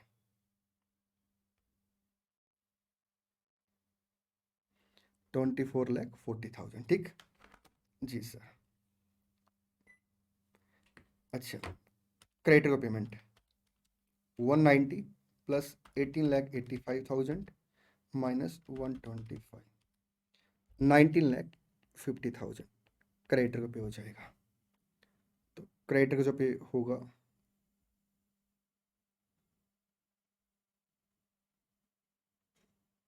बैंक 19,50,000। ठीक जी सर। आइए अब पोस्टिंग करते हैं। Opening stock, purchase, closing stock, ये कहाँ जाएगा सर? ट्रेडिंग अकाउंट में। Opening stock, purchases, closing stock, ठीक, ट्रेडिंग अकाउंट में। और सर आपका स्टॉक कहाँ जाएगा सर? बैलेंस शीट में। डेटर और क्रेडिटर सर, एक तो इम्पैक्ट बैंक में जाना था वो हमने ले लिया है, बाकी इम्पैक्ट सर आपका बैलेंस शीट में बैलेंस चला जाएगा 385 और 125। 385 और 1,25,000। ठीक जी सर। आगे बढ़ते हैं सर, यहाँ पे अगर आप देखेंगे तो जो सेल हुई है 2460 वो आ जाएगी, और उसका 15% सर खर्चा आ जाएगा P&L अकाउंट में 369। ठीक जी सर। आगे बढ़ते हैं। कैश एंड बैंक का बैलेंस लिख लिया था, कैपिटल और P&L अकाउंट का बैलेंस लिख लेते हैं। कैपिटल और P&L अकाउंट का बैलेंस लिख लिया। और कोई इन्फॉर्मेशन? ये इन्फॉर्मेशन हो चुकी है, ये हो चुकी है सर, ये हो चुकी है। अच्छा, जो खर्चे की पेमेंट है सर वो भी तो करनी पड़ेगी ना? हाँ जी सर, कैश एंड बैंक में एक्सपेंसेस 369 से। ठीक जी sir. Sir cash and bank का क्लोजिंग बैलेंस आ जाएगा, ये जीपी बैलेंस आ गया, नेट प्रॉफिट बैलेंस आ गया, नेट प्रॉफिट यहाँ आ जाएगा, कैश एंड बैंक का बैलेंस सर बैलेंस शीट में भेज देंगे। ठीक जी सर। चलिए क्वेश्चन सोल्व। नेक्स्ट क्वेश्चन की तरफ बढ़ते हैं। बेटा नेक्स्ट क्वेश्चन आपका कैश फ्लो स्टेटमेंट का है। कैश फ्लो स्टेटमेंट में सर आपका cash flow from operating activity के लिए दो मेथड होते हैं। एक मेथड होता है सर आपका डायरेक्ट मेथड, एक मेथड होता है इनडायरेक्ट मेथड। इनडायरेक्ट मेथड में बेसिकली हम लोग क्या मान के चलते हैं, ये मान के चलते हैं कि जो अपना करंट ईयर का प्रॉफिट है ना, वो ऑपरेटिंग एक्टिविटी और कैश एक्टिविटी से है। हम उसके अंदर क्या करेंगे सर? नॉन ऑपरेटिंग और नॉन कैश एक्टिविटी एडजस्ट कर देंगे। एक बात का ध्यान रखना, अगर कोई भी ऐसी एक्टिविटी है जो नॉन ऑपरेटिंग है या नॉन कैश है और उसका इफेक्ट आपने P&L अकाउंट में नहीं ले रखा है, तो सर उसका फिर हम इफेक्ट रिवर्स भी नहीं करेंगे। ठीक, कभी कभी ऐसा भी हो सकता है कि एक एक्टिविटी ऑपरेटिंग है और कैश एक्टिविटी है, बट उसका इंपैक्ट P&L अकाउंट में नहीं आया है, तो हम उसका इंपैक्ट लेके चलेंगे ऑपरेटिंग एक्टिविटी में, लाइक टैक्स पेड। ठीक जी सर। चलिए थर्ड का ए पढ़ेंगे। The following figures have been extract from the books of Manan जो limited for the year ended 31st March 23. You are required to prepare the cash flow statement as per AS3 using indirect method. Sir आपने क्या करना? Cash flow statement बनाना AS3 के according. ठीक है जी sir. Net profit before taking into account income tax and income from law suit. ये देखिए sir, आपने इनकम टैक्स का यहाँ पे इंपैक्ट नहीं ले रखा है, इसका मतलब सर प्रोविजन फॉर टैक्स हम लोग ऐड नहीं करेंगे। हाँ, टैक्स पेड है वो माइनस करते हैं। ठीक, and income from law suit और लो सूट से सर जो इनकम हुई है उसका इंपैक्ट भी नहीं ले रखा। अब कोई भी ऐसी एक्टिविटी जो ना तो इन्वेस्टिंग है ना फाइनेंसिंग है सर, वो भी ऑपरेटिंग एक्टिविटी के अंदर आ जाती है। ठीक है, कितना प्रॉफिट है? 30 लाख है। आइए, तो net profit as given sir कितने से आएगा? सर 30 लाख से। Depreciation on property plant and equipment sir add back कर देंगे ऑपरेटिंग में। नॉन कैश है, प्रॉफिट कम हो गया होगा बट कैश कम नहीं हुआ होगा। Discount on issue of debenture written off sir add back कर देंगे, क्योंकि कैश कम नहीं होगा, प्रॉफिट कम हो गया। Interest on debenture paid sir ये अपनी फाइनेंसिंग एक्टिविटी है, बट हमने इसे पीएनएल अकाउंट में चार्ज किया होगा, तो ऑपरेटिंग में ऐड कर देंगे और फाइनेंसिंग में सर क्या करेंगे? माइनस कर देंगे 525। Book value of investment 4.5 lakh है। सेल ऑफ इन्वेस्टमेंट सर कितने से? 480 से। तो 30,000 का सर हमने क्या किया होगा? प्रॉफिट कंसिडर किया होगा पीएनएल के अंदर, जो कि सर आपका ऑपरेटिंग एक्टिविटी नहीं है। तो 30,000 सर ऑपरेटिंग में से माइनस कर देंगे और 480 सर आपका इनफ्लो आ जाएगा इन्वेस्टिंग एक्टिविटी में। 480 inflow into investing activity. Interest received on investment sir ये इन्वेस्टिंग एक्टिविटी में इनफ्लो आ जाएगा और इससे सर अपना प्रॉफिट बढ़ गया होगा। लेकिन सर जो कैश बढ़ा ना वो इन्वेस्टिंग एक्टिविटी का बढ़ा है, लेकिन इसका इंपैक्ट सर पीएनएल के अंदर आ चुका होगा और ये इन्वेस्टिंग एक्टिविटी से क्या करेंगे सर? माइनस कर देंगे ऑपरेटिंग से।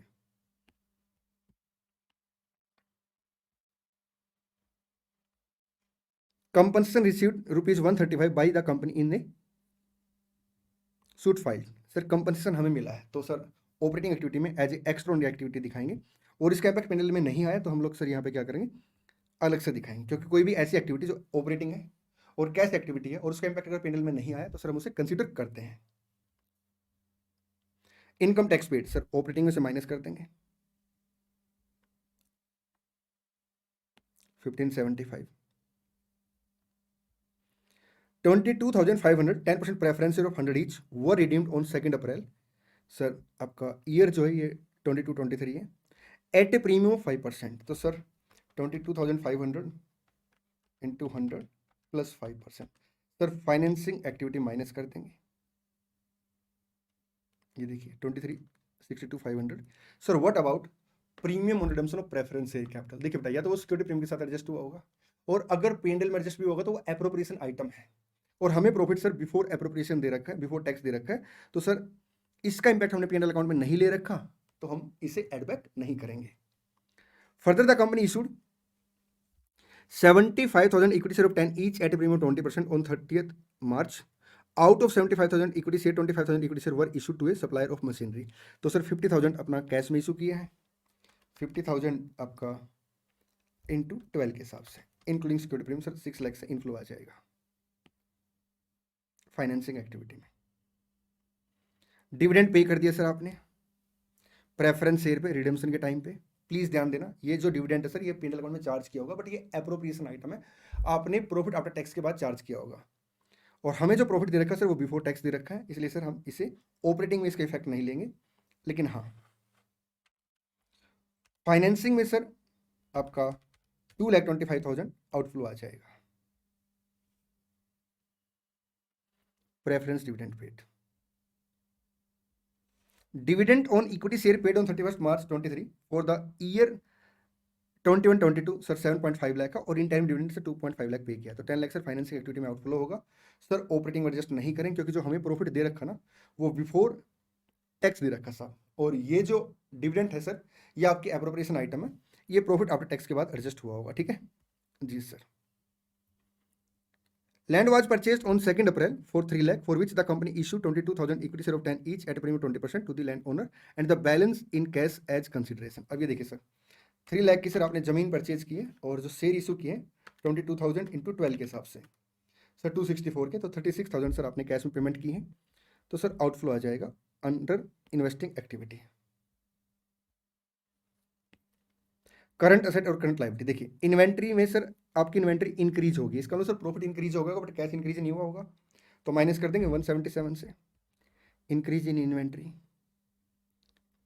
सर जितने की सेल हुई होगी उसका इंपैक्ट पीएनएल में आया होगा, ठीक है, बट यहाँ पे सर डेटर डिक्रीज हो गया, इसका मतलब सर क्या है कि कलेक्शन आपका इन कंपैरिजन टू सेल ज्यादा आया है। आपके पीएनएल में इंपैक्ट सर सेल का आया होगा, लेकिन आपके पास कलेक्शन ज्यादा है, तो सर ऐड कर देंगे 387 माइनस 379,650 7350 सर क्या करेंगे, ऐड कर देंगे ऑपरेटिंग एक्टिविटी में। Cash in hand sir opening closing आ जाएगा। ट्रेड पेबल सर, आपका ट्रेड पेबल सर यहाँ पे अगर आप देखेंगे तो 450 से इंक्रीज हो गया है। तो इट मीन्स क्या है, हमने जो P&L में इंपैक्ट ले रखा है वो परचेज का ले रखा है।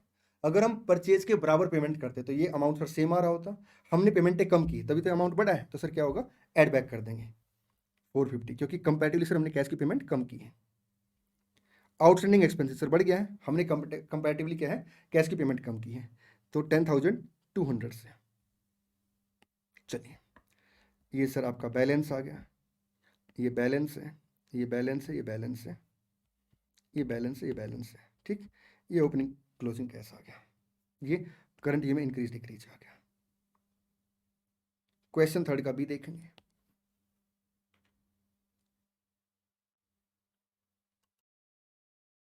ए fire occurred in the premises of messrs MJ and company on 31 दिसंबर 22। ठीक है सर, एक फायर अकर्ड हुई MJ एंड कंपनी के वहां पे, कब, 31 दिसंबर 22 को, ठीक। From the following particulars relate to the period from 1 April 22 to 31 December 22, you are required to ascertain the amount of claim to be filed with the insurance policy for rupees 1 lakh which is subject to the average clause। Sir insurance policy 1 lakh की दे रखी है, ठीक है जी sir. The value of the goods salvaged was estimated at 31,000. The average rate of GP was 20% throughout the period। ठीक, सबसे पहले sir हम लोग क्या करते हैं, claim for loss of stock के केस में सर जीपी रेशो कैलकुलेट कर रखते हैं, ठीक है, वो क्वेश्चन में दे रखी है, ये देखिए। Second step sir, calculate value of stock on the date of fire. इसके लिए हम लोग क्या करेंगे, मेमोरेंडम ट्रेडिंग अकाउंट बनाएंगे, कब से कब तक का, from first day of the year से लेकर up to the date of fire तक का, ठीक जी सर। ओपनिंग स्टॉक आएगा सर 150 से, मैं साथ साथ टिक करा दूं जी सर। तो मेमोरेंडम ट्रेडिंग अकाउंट बनेगा कब से कब तक का, 1 अप्रैल 22 से लेकर 31 दिसंबर 22 तक का। 150 आएगा opening stock,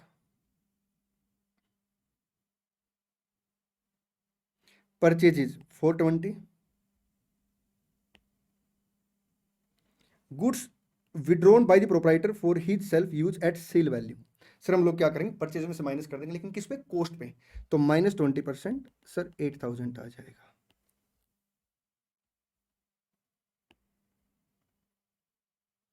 cost distributed, goods distributed as charity at cost, sir आपका परचेज में से माइनस कर देंगे, कॉस्ट पे दे रखा, कॉस्ट ही माइनस करेंगे। Purchase include ₹5,000 of tools purchase, these tools should have been capitalised. तो सर ये आपका इन्वेंट्री का पार्ट नहीं बनेगा, तो हम लोग क्या करेंगे, 5,000 भी परचेज में से माइनस कर देंगे। 5,000 4,000 4 लाख 3,000। वेजिज सर 90,000 आ गया, 6,000 सर हम लोग क्या करेंगे, रिड्यूस कर देंगे उसमें से, 84,000 आ गया। डायरेक्ट कॉस्ट ट्रेडिंग अकाउंट में आ जाएगी, ठीक है। सेल सर आपका क्रेडिट साइड में आ जाएगा। इसके ऊपर जीपी सर आपका कितने से आएगा, सर 20% से आएगा, लेकिन पहले हम लोग क्या करें, रिटर्न इसमें से एडजस्ट कर देंगे। 6 लाख आ गया, तो 120 सर आपका जीपी आ गया। Cost of goods sent to consignee, देखिए सर जो हम लोग कंसाइनी को गुड्स बेचते हैं, नो डाउट वो अपनी ओनरशिप में होते हैं, ठीक है, लेकिन सर वो इंश्योर्ड गोडाउन में नहीं होते, इसलिए हम लोग क्या करते हैं, उसे इंश्योरेंस क्लेम के लिए कंसिडर नहीं करते, ठीक। आइए, तो 25, 6 लाख 120 सर, ये आपका value of stock on the date of fire आ गया। 31,000 का सर क्या है, सर आपका साल्वेज वैल्यू, तो 1,01,000 का एक्चुअल लॉस ऑफ स्टॉक आ गया। तो क्लेम कितने से आएगा सर, आपका actual loss of stock divide by value of stock on the date of fire into policy amount, sir ये आ गया आपका 76515। चलिए क्वेश्चन 4 का ए देखेंगे, पढ़िए जल्दी से। सर ये क्वेश्चन आपका रिडम्पशन ऑफ प्रेफरेंस शेयर का है। रिडम्पशन ऑफ प्रेफरेंस शेयर के केस में हम लोग क्या करते हैं, जितनी फेस वैल्यू के बराबर प्रेफरेंस शेयर कैपिटल हम रिडीम करते हैं, जितनी फेस वैल्यू के बराबर हम लोग क्या करते हैं, प्रेफरेंस शेयर कैपिटल रिडीम करते हैं, उतनी फेस वैल्यू के बराबर या तो हमें क्या करना पड़ेगा सर सीआरआर क्रिएट करना पड़ेगा फ्री रिजर्व से, या फिर उतनी फेस वैल्यू के बराबर सर क्या करना पड़ेगा, fresh issue of share capital करना पड़ेगा, ठीक। एक बात और, अगर प्रेफरेंस शेयर प्रीमियम पे रिडीम होते हैं तो premium on redemption of preference share capital sir, एक कैटेगरी की कंपनी ऐसी होती है जो केवल P&L अकाउंट से राइट ऑफ कर सकती है, और एक कैटेगरी कंपनी ऐसी होती है सर जो सर सिक्योरिटी प्रीमियम से भी उसे राइट ऑफ कर सकती है। हम एग्जाम के लिए सर ये मान के चलेंगे कि जो हमारी कंपनी वो इस कैटेगरी की है, मतलब P&L अकाउंट से सर आप क्या करेंगे, राइट ऑफ करेंगे। ठीक है जी sir. The capital structure of a company BK limited consist of 30,000 equity share of rupees 10 each fully paid up and 2,000 9% redeemable preference share of 100 each fully paid up as on 31st March 23। ठीक, देखिए sir, जो capital structure है company का 30,000 equity share है और आपका 9% redeemable preference share है। ठीक है, the other particulars as at 31st March 23 are as follows. General reserve दे दिए, P&L अकाउंट दे दिया, इन्वेस्टमेंट अलाउंस रिजर्व दे दिया, कैसेट बैंक दे दिया। ठीक, preference share are to be redeemed at a premium of 10%। Sir preference share 10% premium पर redeem हो गए हैं। ठीक है, for the purpose of redemption the director are empowered to make fresh issue of equity share at par after utilizing the undistributed reserve and surplus. Sir ये question आपका ना minimum number of equity share issued वाला question है। ठीक है, subject to the condition that is sum of 40,000 shall be retained in the general reserve and which should not be utilised. ठीक, तो हम लोग पहले क्या करेंगे सर, मैक्सिमम अवेलेबल रिजर्व निकालेंगे, फिर सर उसे क्या करेंगे, face value of preference share capital redeem में से माइनस कर देंगे, जो बैलेंस आएगा सर उसे फेस वैल्यू ऑफ जो fresh issue of equity share capital sir उसे डिवाइड कर देंगे, तो number of equity share issued आ जाएगा। ठीक है जी sir. Company also sold investment of 4,500 equity share of in G limited costing 45,000 at 9 per share. Okay sir, company ने क्या किया है, उसके पास ना एक कंपनी के 4,500 शेयर थे। ठीक है, 9 के हिसाब से उसे बेच दिया है, तो 40,500 सर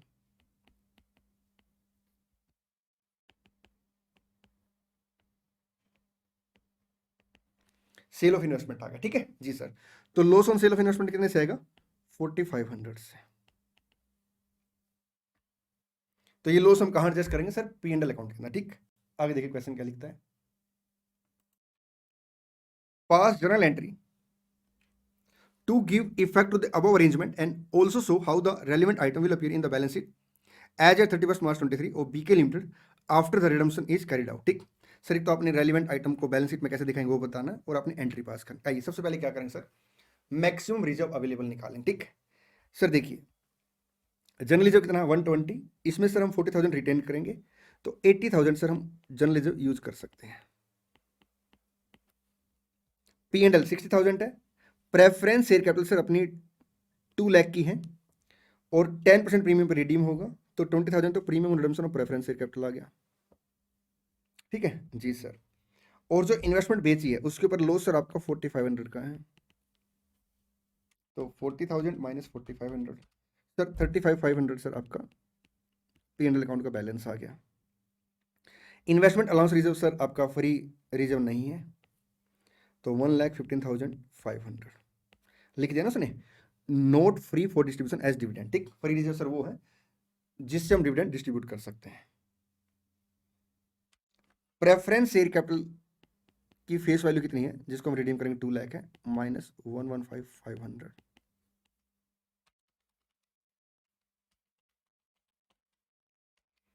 84,500 सर। इतनी फेस वैल्यू के बराबर हमें क्या करना पड़ेगा, इक्विटी शेयर इशू करना पड़ेगा, और यहाँ पे जो इक्विटी शेयर इशू किए हैं एट पार इशू किए हैं, और वैसे सर इसको डिवाइड हम फेस वैल्यू से ही करते हैं 8450। आइए अब मैं आपको एंट्री टिक करा देता हूँ। सबसे पहले एंट्री क्या पास करेंगे, bank account debit to equity share application, equity share application to equity share capital कितने से, 84,500 से। फिर एंट्री पास करेंगे sir general reserve account debit आपका 80,000 से, P&L अकाउंट डेबिट 35,500 से, टू CRR 115,500 से। ठीक जी सर।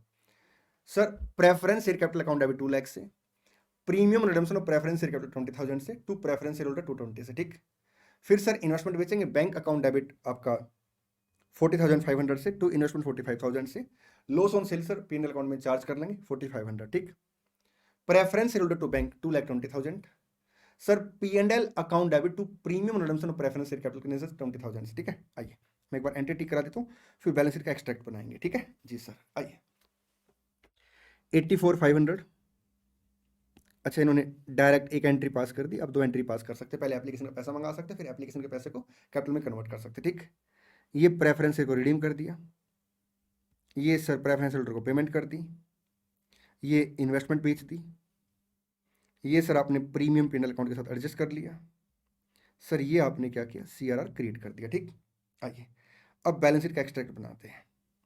देखिए सर शेयर कैपिटल कितनी थी अपने पास, sir 30,000 equity share of 10 each था, तो 3 लाख इक्विटी शेयर कैपिटल वो थी, 84,500 आपने इशू कर दी, 384,500 आ गया equity share capital. Reserve and surplus में सर जनरल रिजर्व आपका 40,000 रह जाएगा, P&L अकाउंट सर आपका पूरा खत्म हो जाएगा क्योंकि 20,000 sir premium redemption, loss on cell और बैलेंस सर आपने सीआरआर क्रिएट करने के लिए यूज कर लिया। ठीक, आपका सीआरआर 115,500 से आ जाएगा, इन्वेस्टमेंट अलाउंस रिजर्व सर आपका 15,000 से एज इट इज आ जाएगा। ठीक, बैंक की बात कर लेते हैं। देखिए बैंक अपने पास कितना है सर, 1,95,000 है, इन्वेस्टमेंट बेची है 40,500 से, इक्विटी से कैपिटल इशू की है 84,500 से, और हम पेमेंट जो करेंगे 220 से पेमेंट कर देंगे, तो 1 लाख का सर बैंक आ जाएगा। चले जी सर, आइए आगे बढ़ते हैं, नेक्स्ट क्वेश्चन पढ़ेंगे, क्वेश्चन 4 का B.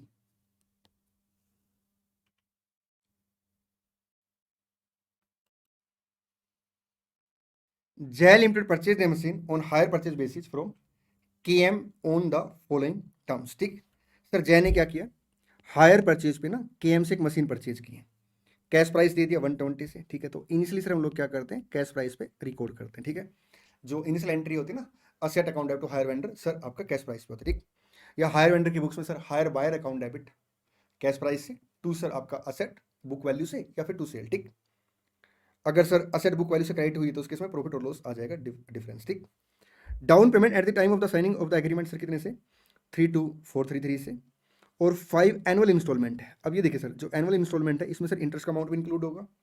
The first to commence at the end of the 12 month from the date of down payment. ठीक है, रेट ऑफ इंटरेस्ट सर आपका 10% पर एनम है। You are required to calculate the total interest and interest included in each instalment. तो हम यहाँ पे क्या करेंगे सर, टेबल बनाएंगे। आइए सबसे पहले सर ईयर एंडेड, आपका opening, outstanding balance, interest, sir थोड़ा स्पेस बनाना पड़ेगा, एक सेकेंड।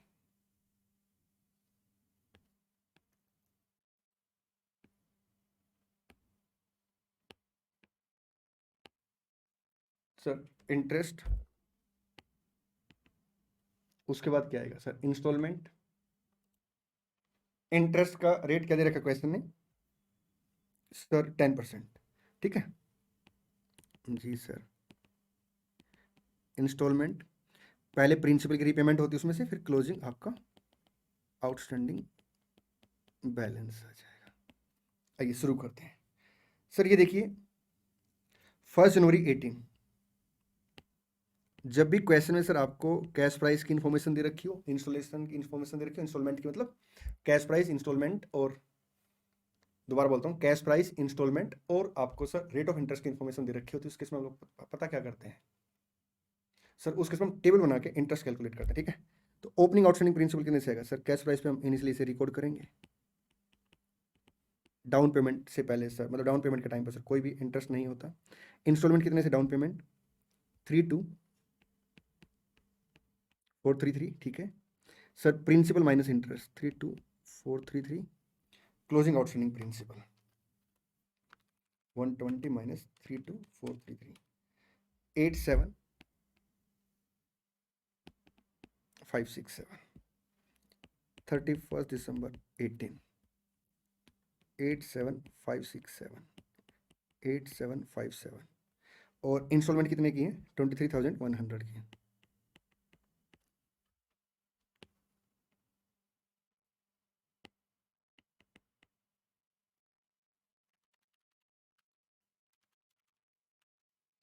One four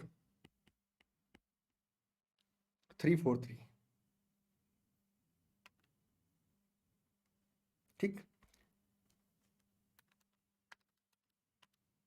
73,224। ठीक जी sir, 31 December 19, 73224, 7322,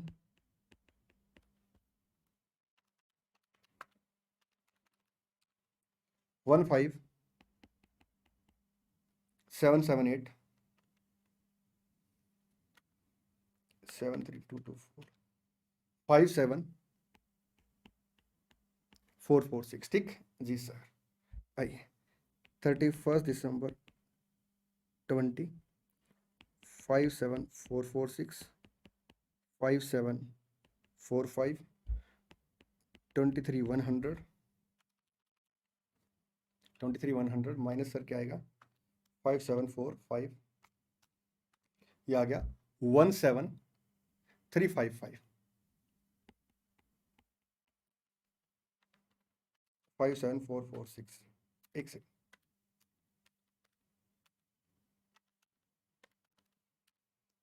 40,091 sir. 31 December 21, 40,091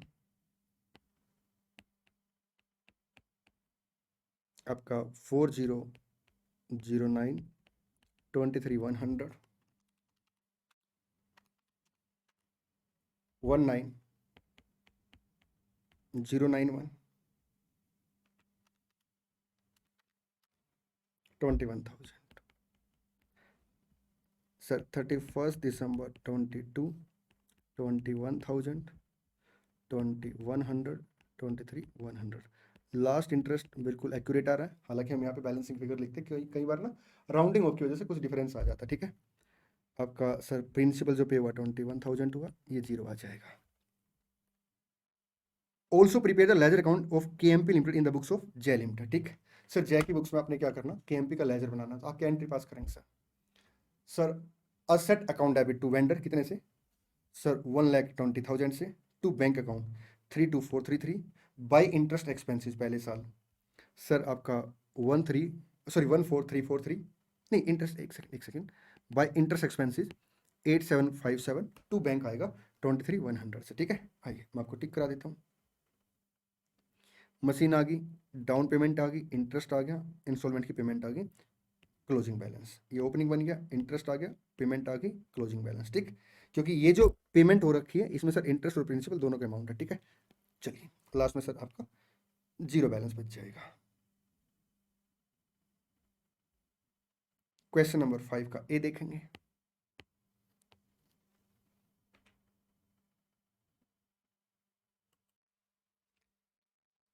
mister Z has made following transaction during the financial year 22-23। एक बात हमेशा याद रखना, अगर क्वेश्चन में ना इन्वेस्टमेंट इन डिवेंचर का क्वेश्चन आता है, मतलब एग्जाम में इन्वेस्टमेंट इन डिवेंचर का क्वेश्चन आता है, तो हमेशा ना डायग्राम से हैंडल करना है, क्योंकि एक्रूड इंटरेस्ट का कॉन्सेप्ट सर ऐसा है जो आपका कब से कब तक कैलकुलेट होगा सर? ड्यू डेट से लेके डेट ऑफ ट्रांजैक्शन तक, या ड्यू डेट से लेके ईयर एंड तक। ठीक, और बच्चा कई बार वहां पे गलती कर देता है, अगर आप डायग्राम बना के सर क्वेश्चन सोल्व करेंगे तो आपसे गलती बिल्कुल भी नहीं होगी। मैं एक बार यहाँ पे थोड़ा स्पेस बना लूं जी sir.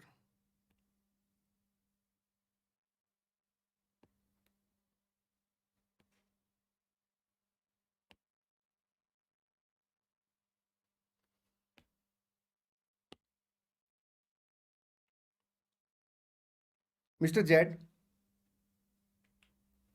Has made following transaction during the financial year 22-23। ठीक है, investment 1, 8% corporate bond having face value कितने सर? 100 से,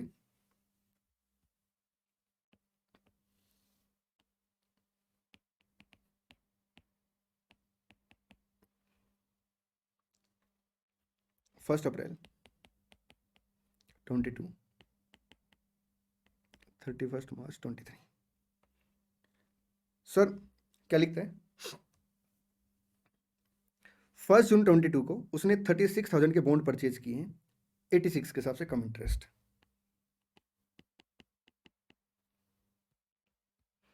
36,000 नंबर ऑफ बॉन्ड है 86 के हिसाब से।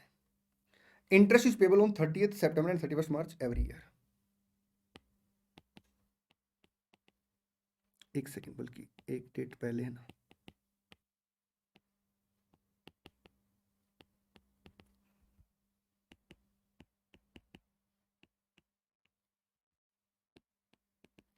Due date sold 24,000 bond at 92x interest 15 फरवरी को।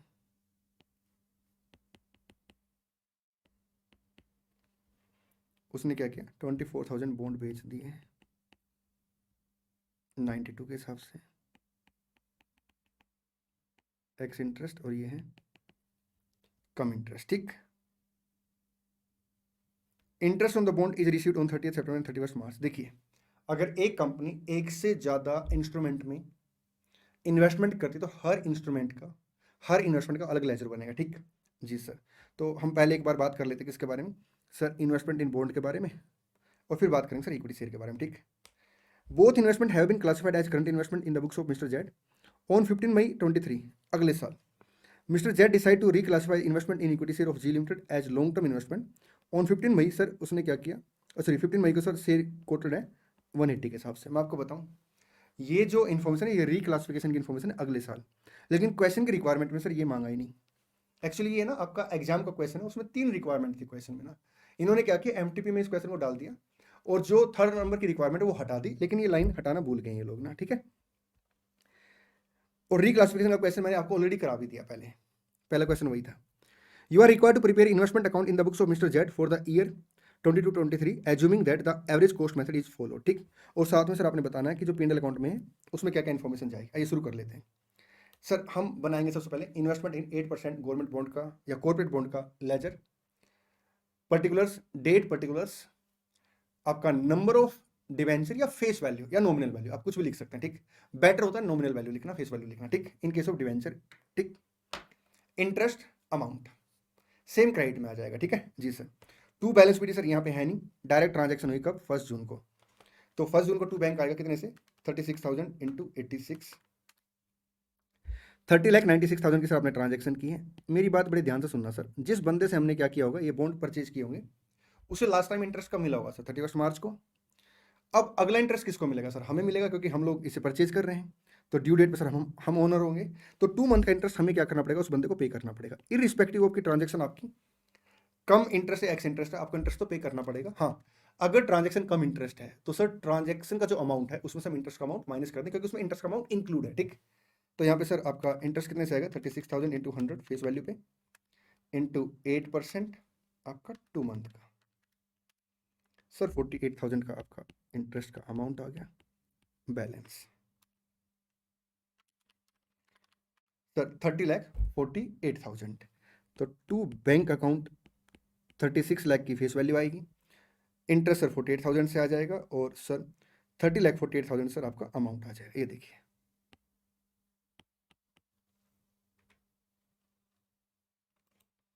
डायग्राम पे चलते आगे। अब सर ड्यू डेट आ गई 30 सितंबर को, तो 36 लाख पे 8% 6 मंथ के हिसाब से सर 1,44,000 का इंटरेस्ट आएगा। सर 15 फरवरी को आपने क्या किया सर, इनको बेच दिया, एक्स इंटरेस्ट है, तो 24,000 इंटू आपका 22,08,000, और आपको सर क्या करना पड़ेगा, 5.5 महीने का, 4.5 महीने देखते हैं, अक्टूबर, नवंबर, दिसंबर, जनवरी, हाफ फरवरी, 4.5 मंथ का इंटरेस्ट कैलकुलेट करना पड़ेगा।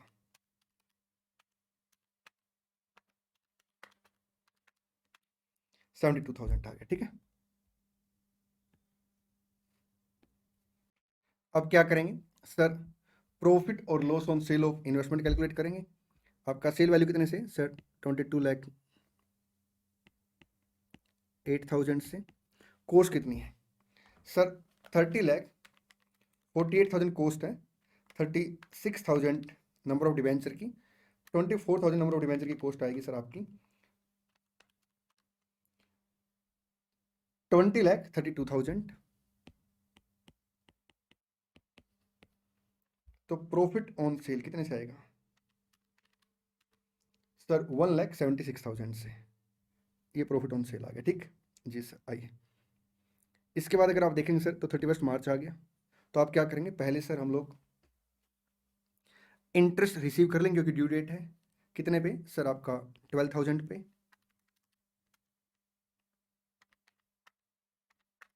सर 48,000 का इंटरेस्ट आ गया।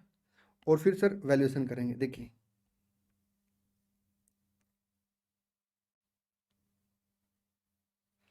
Both investment have been classified as current investment, ठीक है।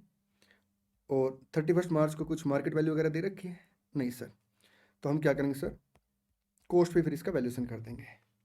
तो ये आ जाएगा सर आपका 30,48,000 इंटू डिवाइड बाई 36,000 इंटू आपका 12,000। सर ये अमाउंट आ गया 10,16,000। अब सर जो इंटरेस्ट है वो P&L अकाउंट में चला जाएगा और profit on sale of investment भी कहाँ जाएगी, P&L अकाउंट के अंदर। आइए P&L अकाउंट, ये रहा P&L account 176 profit on sale of investment और इंटरेस्ट इनकम ऑन बॉन्ड। अब उसके बाद सर आपका है investment 2 equity share of G limited. Opening balance आएगा 8,000 इंटू 190 के हिसाब से to balance BD। Sir column बनेगा पर्टिकुलर्स, आपका number of equity share, dividend और अमाउंट, ठीक। सर 15,20,000 आ गया। आगे देखिए क्वेश्चन क्या कह रहा है। Purchased 7,000 equity share eight 230 on come right basis, brokerage sir आपने 1% पे किया, ठीक है। देखिए सर अगर हम लोग इन्वेस्टमेंट को परचेज करते हैं और उसके ऊपर अलग से ब्रोकरेज पे करते हैं तो सर आपको क्या करना पड़ेगा, कॉस्ट में ऐड करना पड़ेगा, ठीक है। तो 7,000 नंबर में आ जाएगा, 7,000 इंटू 230 प्लस 1%। सर कम राइट बेसिस है। अब सर यहाँ पे क्या होगा, जब अपने पास राइट शेयर हम लोग अगर परचेज कर लेते हैं तो इसका कोई ट्रीटमेंट नहीं होगा अलग से। लेकिन अगर हम राइट बेचते हैं तो उस केस में सर हमें क्या करना पड़ेगा, ये देखना पड़ेगा सर कि post issue of right share sir कितना मार्केट वैल्यू में डिक्लाइन आया है और हमारे पास सर सेल ऑफ राइट से क्या प्रोसीड्स आई, उसमें जो लोअर होगा उतना अमाउंट हम P&L अकाउंट के अंदर लेके जाते हैं, ठीक। लेकिन सर इन्फॉर्मेशन कई बार क्वेश्चन में प्रॉपर नहीं देता कि कितना डिक्लाइन हुआ है आपका पोस्ट इशू ऑफ राइट से, ठीक जी सर। तो ये आएगा 16,26,100। आगे बढ़े जी सर। 15 जून को सर क्या है, कंपनी ने सर बोनस इशू अनाउंस कर दिया 2 equity share for every 5 held. तो अपने पास 15,000 इक्विटी शेयर है, divide by 5 into 2। Sir 6,000 number of bonus share बढ़ जाएंगे, अमाउंट नहीं बढ़ेगा, अमाउंट 0 आ जाएगा, ठीक। आगे सॉरी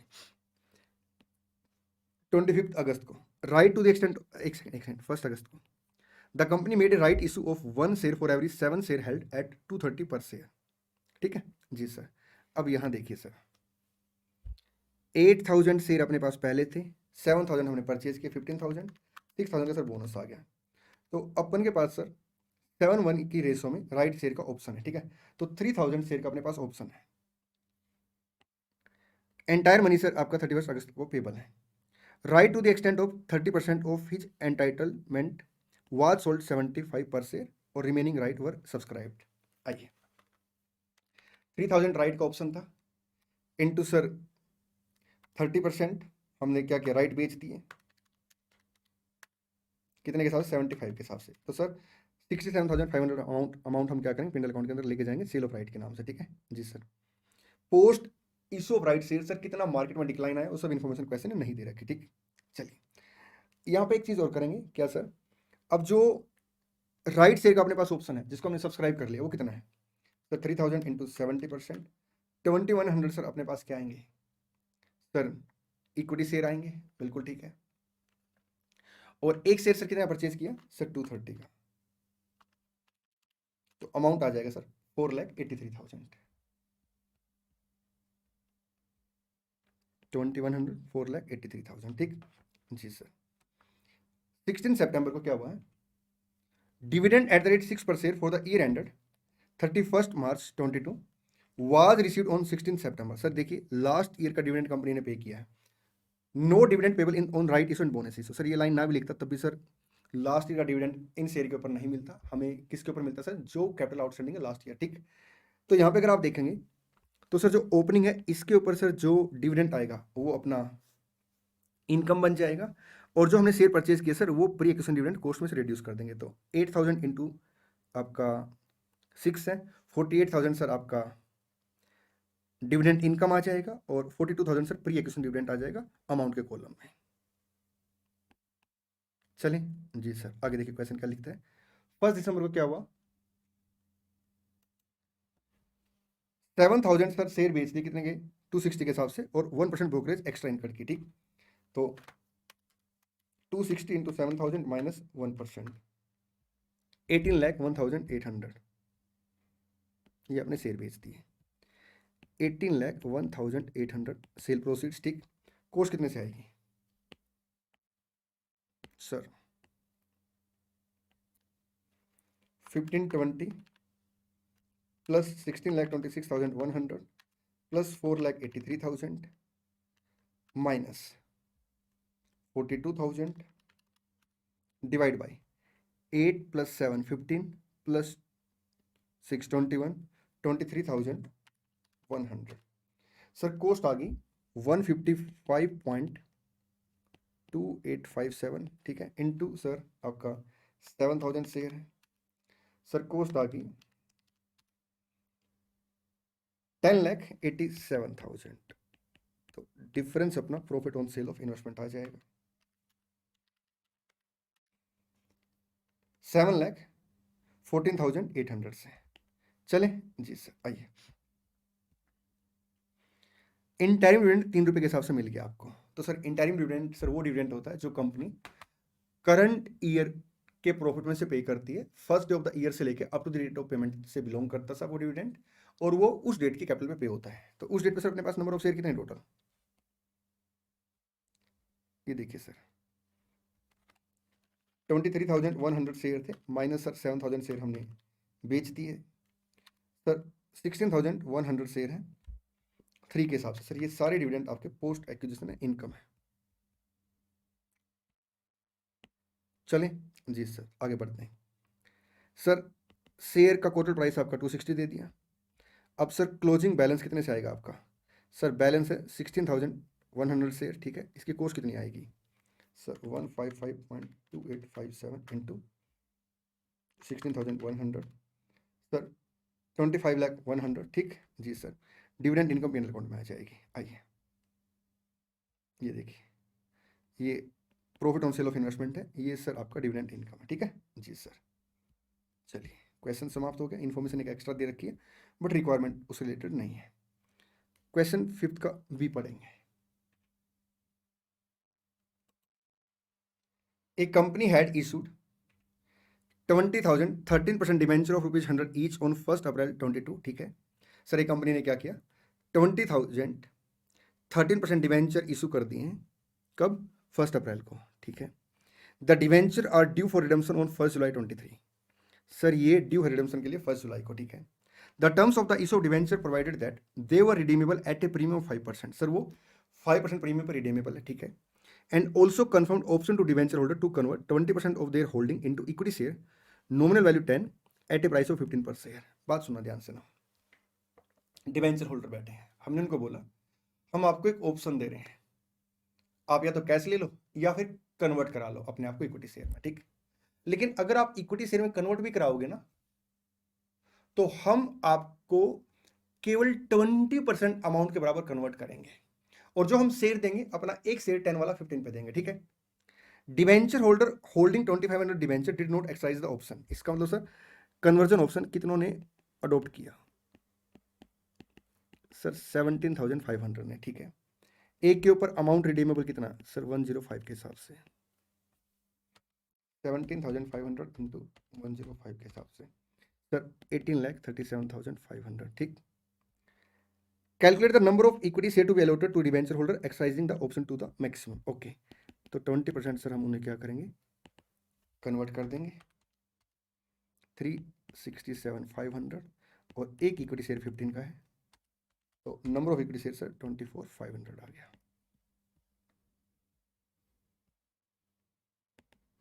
इस क्वेश्चन की रिक्वायरमेंट में कैश पेड नहीं है, अगर कैश पेड होता तो पता कैसे निकलता, एक तो इसका डिफरेंस कैश में पे हो जाता, और एक 2500 इंटू 105, 2,62,500 सर जिन्होंने कन्वर्जन ऑप्शन नहीं लिया उन्हें कैश पे करते, और अपने एग्जाम में सर रिक्वायरमेंट हो कैश पेमेंट की तो कैश पेमेंट निकालना। ठीक है, माइनस आपका 367,500 14,70,000। कन्वर्जन ऑप्शन जिन्होंने अडोप्ट किया उनको हम कैश पे करेंगे, तो टोटल जो कैश पे होगा 262,500, 1732,500 से अमाउंट पे होगा कैश में। ठीक है जी सर। चलिए क्वेश्चन नंबर 6 का ए पार्ट पढ़ेंगे। स्टॉक रिजर्व हमेशा सेलर डिपार्टमेंट के पॉइंट ऑफ व्यू से निकलता, ठीक, और बायर डिपार्टमेंट के स्टॉक में होता है। ठीक है जी sir. Department A sell goods to department B at a profit of 20% on cost. और स्टॉक रिजर्व के लिए हम हमेशा सर जो प्रॉफिट रेशियो यूज करते हैं वो सेल के बेस पे यूज करते हैं, क्योंकि बायर डिपार्टमेंट की जो कॉस्ट है ना स्टॉक की, वो सेलर डिपार्टमेंट के सेल प्राइस के बराबर होती है। ठीक है, तो यहाँ पे सर हमें कुछ वर्किंग करनी पड़ेगी। मैं थोड़ा स्पेस बना लेता हूँ।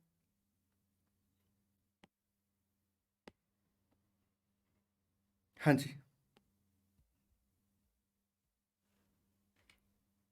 Department A sell goods to B at a profit of 20% on cost.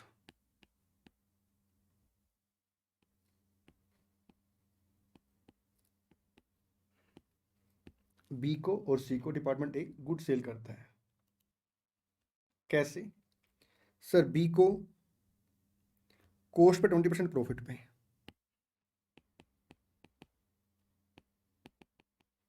120, बल्कि ऐसा करते हैं, हमें तो सेल प्राइस पे चाहिए ना, तो छोटी वर्किंग करते हैं, 1/60 ऑफ सेल। डिपार्टमेंट सी को 50% ऑन कॉस्ट,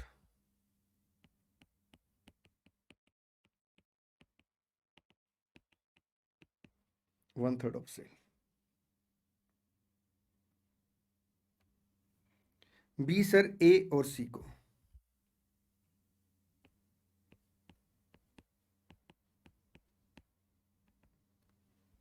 ए और सी को 15% प्रॉफिट और 10% profit on cell.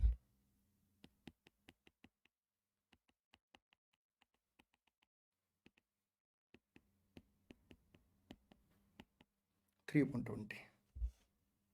C sir A और बी को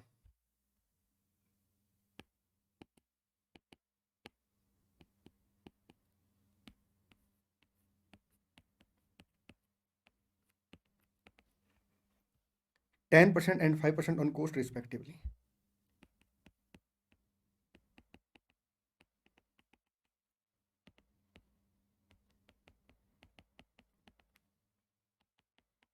one upon 21 on sale, 1/11 on sale. ठीक, stock lying at different department at the end of the year are as follows. अगर मेरे को department A का stock reserve निकालना तो वो किस स्टॉक पे मिलेगा सर? वो बी और सी के पास जो स्टॉक होगा। ठीक है, तो ए का stock reserve, stock held with B कितना है? 1,14,000, और ए बी से प्रॉफिट कितना कमाता है? 1/6, 19,000। और सी के पास जो स्टॉक है सर 60,000 इंटू क्या आएगा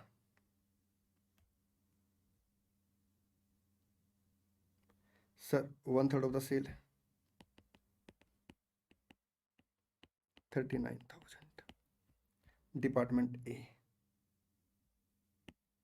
ठीक जी सर। बी का स्टॉक ए के पास 55,000। बी ए से प्रॉफिट कमाता है 3/20।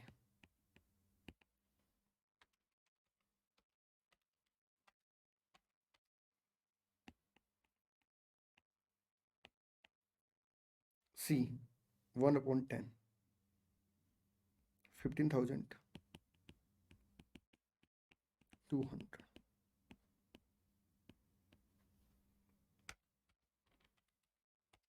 9770।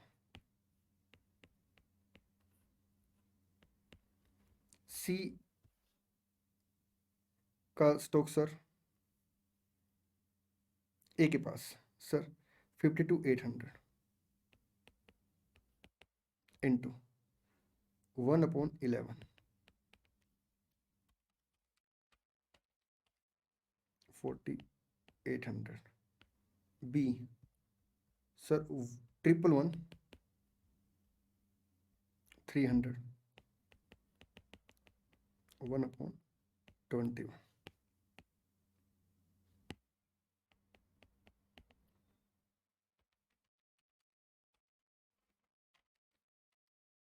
5300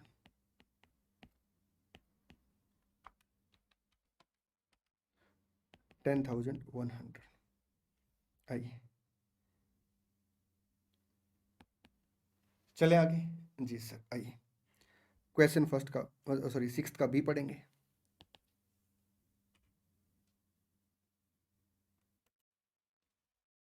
नेक्स्ट क्वेश्चन सर आपका प्री पोस्ट इनकॉर्पोरेशन का है। मैं एक बात यहाँ पे बोलूँगा, ये क्वेश्चन बहुत छोटा हालांकि, लेकिन सर कोई भी क्वेश्चन आप करें ना डायग्राम जरूर बनाएं, क्योंकि उससे ना रेशो आप इजीली आइडेंटिफाई कर पाते हैं। M Limited was incorporated on 1st August 23 to take over the running business of a partnership firm with effect from 1st April 23। ठीक है जी सर।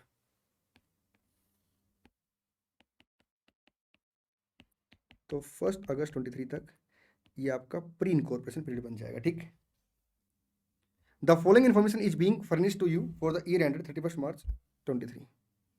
एक सेकेंड 20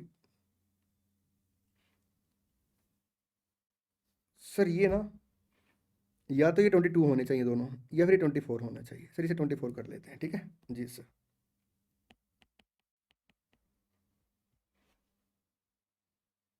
तो यहाँ पे अगर आप देखेंगे सर अप्रैल मई जून जुलाई, तो 4 मंथ 8 मंथ, तो जो टाइम रेशो है 1:2 बन गई। ठीक है जी सर। एक सेकंड, टाइम रेशो 1:2। आपको स्टडी मटेरियल का कोई एक रिस्पेक्टिव इलस्ट्रेशन देखना है, क्वेश्चन देखना है, आप आराम से देख सकते हैं बेटा, क्योंकि मैंने complete study material batch share कर रखा आप लोगों के साथ ना। अच्छा आगे बढ़ते हैं। Moon limited initiated N advertising campaign. ये देखिए सर, उसने जो इनिशिएट लिया ना एडवर्टीजमेंट का, which result in increase of monthly sale by 25% post incorporation. उसने यहाँ से सर एडवर्टीजमेंट स्टार्ट की है, तो एडवर्टीजमेंट का खर्चा सर आपका पोस्ट में आ जाएगा, और सेल 25% से बढ़ गई है। तो प्री इनकॉर्पोरेशन की सेल सर कितनी आएगी? Let sale sir x 4x 8 into 1.25x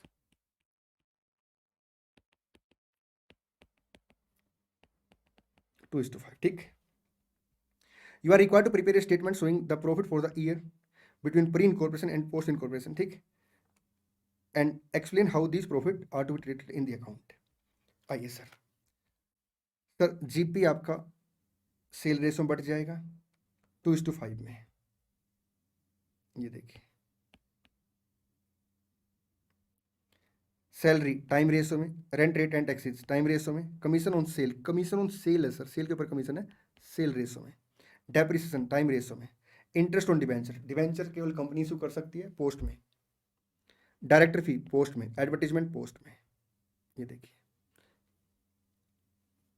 time sale time ratio post. ठीक, ये प्रॉफिट सर आपका कैपिटलिज्म में चला जाएगा। ये देखिए, और ये सर आपका पीएनएल अकाउंट में ट्रांसफर हो जाएगा। ठीक, मतलब नॉर्मल पीएनएल अकाउंट है, ये रिवेन्यू नेचर का पीएनएल है। क्वेश्चन 6 का सी पढ़ेंगे। ये क्वेश्चन आपका कैपिटल मेंटेनेंस का क्वेश्चन है, और physical capital maintenance at current cost का मतलब होता है रिस्पेक्टिव प्रोडक्ट का सर करंट प्राइस क्या है उसके हिसाब से हम लोग क्या करते हैं सर, कैपिटल कैलकुलेट करते हैं कि इतनी कैपिटल अपनी करंट प्राइस के हिसाब से होनी चाहिए। देखिए, a trader commence business on 1st April 22 with rupees 120 represented by 6,000 unit of a certain product at 20 per unit. ठीक है, तो सर कंपनी की जो ओपनिंग कैपिटल थी वो 120 से थी, और 6,000 यूनिट उसके पास थे, एक प्रोडक्ट का प्राइस 20 था। ठीक, during the year 22-23 he sold these unit at 30 per unit and had withdrawn rupees 60,000। Sir उसने क्या किया, 6,000 यूनिट 30 के हिसाब से बेच दी, 180 की सेल हुई, जिसमें 60,000 सर उसने क्या किया विड्रॉ कर लिए, उसके पास बैलेंस 120 बच गया। ठीक, तो हम लोग यहाँ पे कंपैरिजन कैसे करेंगे सर, क्लोजिंग कैपिटल सर आपके पास 120 है, what should be the opening capital on the basis of the current price of the respective product. ठीक, the price of the product at the end of the financial year 25 per unit. Okay, तो 25 into 6150, तो sir आपके पास 30,000 की deficiency आ गई है। या आप ऐसे भी कर सकते हैं, 25 क्लोजिंग प्राइस है, ओपनिंग प्राइस 20 था, तो आपका सर इंडेक्स बन गया ये 1.25 इंटू 120। ठीक है,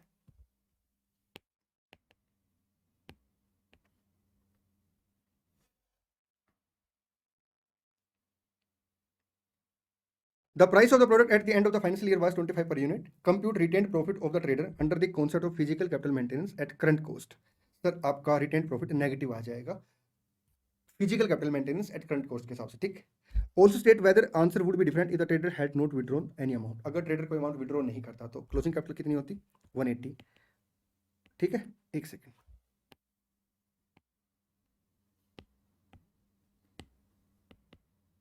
and what should be the capital, 150, तो 30,000 रिटेन प्रॉफिट आ जाता है। ये देखिए यहाँ नेगेटिव आ गया, यहाँ पॉजिटिव आ गया। ठीक है, एक बार रीड कर लेंगे इससे आप। डी पॉइंट मतलब क्वेश्चन 6 का डी, पढ़िए जल्दी से। Following items appear in the trail balance लिखा है, trial balance of star limited as on 31 March 23। ठीक है, on 1st April 23 the company has made final call on equity share at 2 per share. The entire money was received in the month of April 23। ठीक है, आपने sir एंट्रियां पास करनी, तो पहले entry क्या pass करेंगे, share final call account debit 45,000 sorry 80,000 into 2 160 to equity share capital, फिर bank account debit to share final call account. ठीक, कितने से, 160 से। ठीक, ऑन 1 जून 23 द कंपनी, अच्छा 1 अप्रैल को एंट्री सर हम लोग पास करेंगे फाइनल कॉल ड्यू करने की, रिसीव करने की bank account debit to share final call sir अप्रैल लिख देंगे, अप्रैल 23। ठीक जी सर। On 1st June 23, the company decided to issue to equity shareholder bonus share at the rate of 2 share for every 5 share held. And for this purpose, it was decided that there should be minimum reduction in the free reserve। ठीक है sir, वो ये बात ना भी कहता तभी हम लोग minimum reduction in free reserve करते। सबसे पहले किसे यूज करेंगे सर, CRR को। पहले अमाउंट निकाल लेते हैं। देखिए सर, टोटल इक्विटी शेयर 80,000 है, बोनस शेयर दिए सर आपका 2 share for every 5 share held, आपका 32,000 बोनस शेयर आ गए, फेस वैल्यू सर 10 के हिसाब से 320। आइए सबसे पहले कोटे में सर क्या करेंगे, CRR यूज करेंगे 75,000 से, CRR अकाउंट डेबिट 75,000 से। फिर sir security premium and capital if realise in cash, security premium 60,000 से। फिर capitalism if realise in cash, ये देखिए सर कैपिटलिज्म में 45,000 profit on sale of machinery है। तो सर आपका इसका मतलब क्या है सर, देखिए जब आपने मशीन बेची होगी तो आपके पास बैंक आया होगा। हालांकि टेक्निकली अगर देखा जाए तो as per AS10 profit on sale of machinery sir आपको कहाँ लेके जानी चाहिए सर, P&L अकाउंट के अंदर ना, लेकिन ये कैपिटलिज्म के अंदर लेके जा चुका है। और सर ये रिलाइज इन कैश है क्योंकि आपने मशीन बेची होगी तो आपने एंट्री क्या पास की होगी, bank account debit to machine account और to profit on sale of machine, that is capitalism. इस क्वेश्चन में कर रखा है सर। ठीक है, तो सर 45,000 से हम क्या करेंगे, कैपिटलिज्म यूज करेंगे। अभी 140 और चाहिए, जनरल रिजर्व अकाउंट डेबिट 140 से, to bonus to equity share holder, bonus to equity share holder to equity share capital, final call due की, फाइनल कॉल की सर, बोनस इशू किया, बोनस को कैपिटल में कन्वर्ट कर दिया। ठीक है जी सर। क्वेश्चन 6 का ई,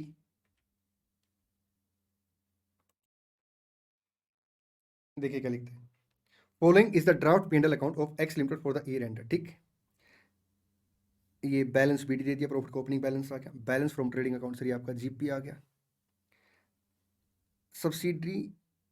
subsidy received from government sir ये ऐड कर देंगे, एडमिन एक्सपेंडिचर सर माइनस कर देंगे, एडवर्टीजमेंट एक्सपेंडिचर माइनस कर देंगे, सेल कमीशन सर हम लोग जो नेट प्रॉफिट निकालते हैं as per section 198 for the purpose of manager remuneration. ठीक है, तो वो मैं कैलकुलेट कर रहा हूँ, ये माइनस कर देंगे, डायरेक्टर फी सर माइनस कर देंगे, interest on debenture sir minus कर देंगे, मैनेजर रेम्युनरेशन सर हम माइनस नहीं करते, depreciation on fixed sir as per schedule 2 हम माइनस करते हैं, ये अमाउंट माइनस कर देंगे, प्रोविजन सर कोई भी माइनस नहीं करते सर, ये बाकी एप्रोप्रिएशन आ गई। ठीक, चलिए तो क्वेश्चन की रिक्वायरमेंट क्या है सर, आपने मैक्सिमम लिमिट निकालनी जो कि 11% है on the net profit calculated as per section 198 of the company act 13, ठीक। 42,53,650 प्लस आपका 350 minus 596,400 minus 110,500 minus 105,550 minus 148,900 minus 56,000 minus 651,750। Sir ये नेट प्रॉफिट आ गया आपका 29,34,550 इंटू 11%। सर 3,22,000, एक सेकेंड, अच्छा ये सीट यहाँ पे, ये देखिए 3,22,800।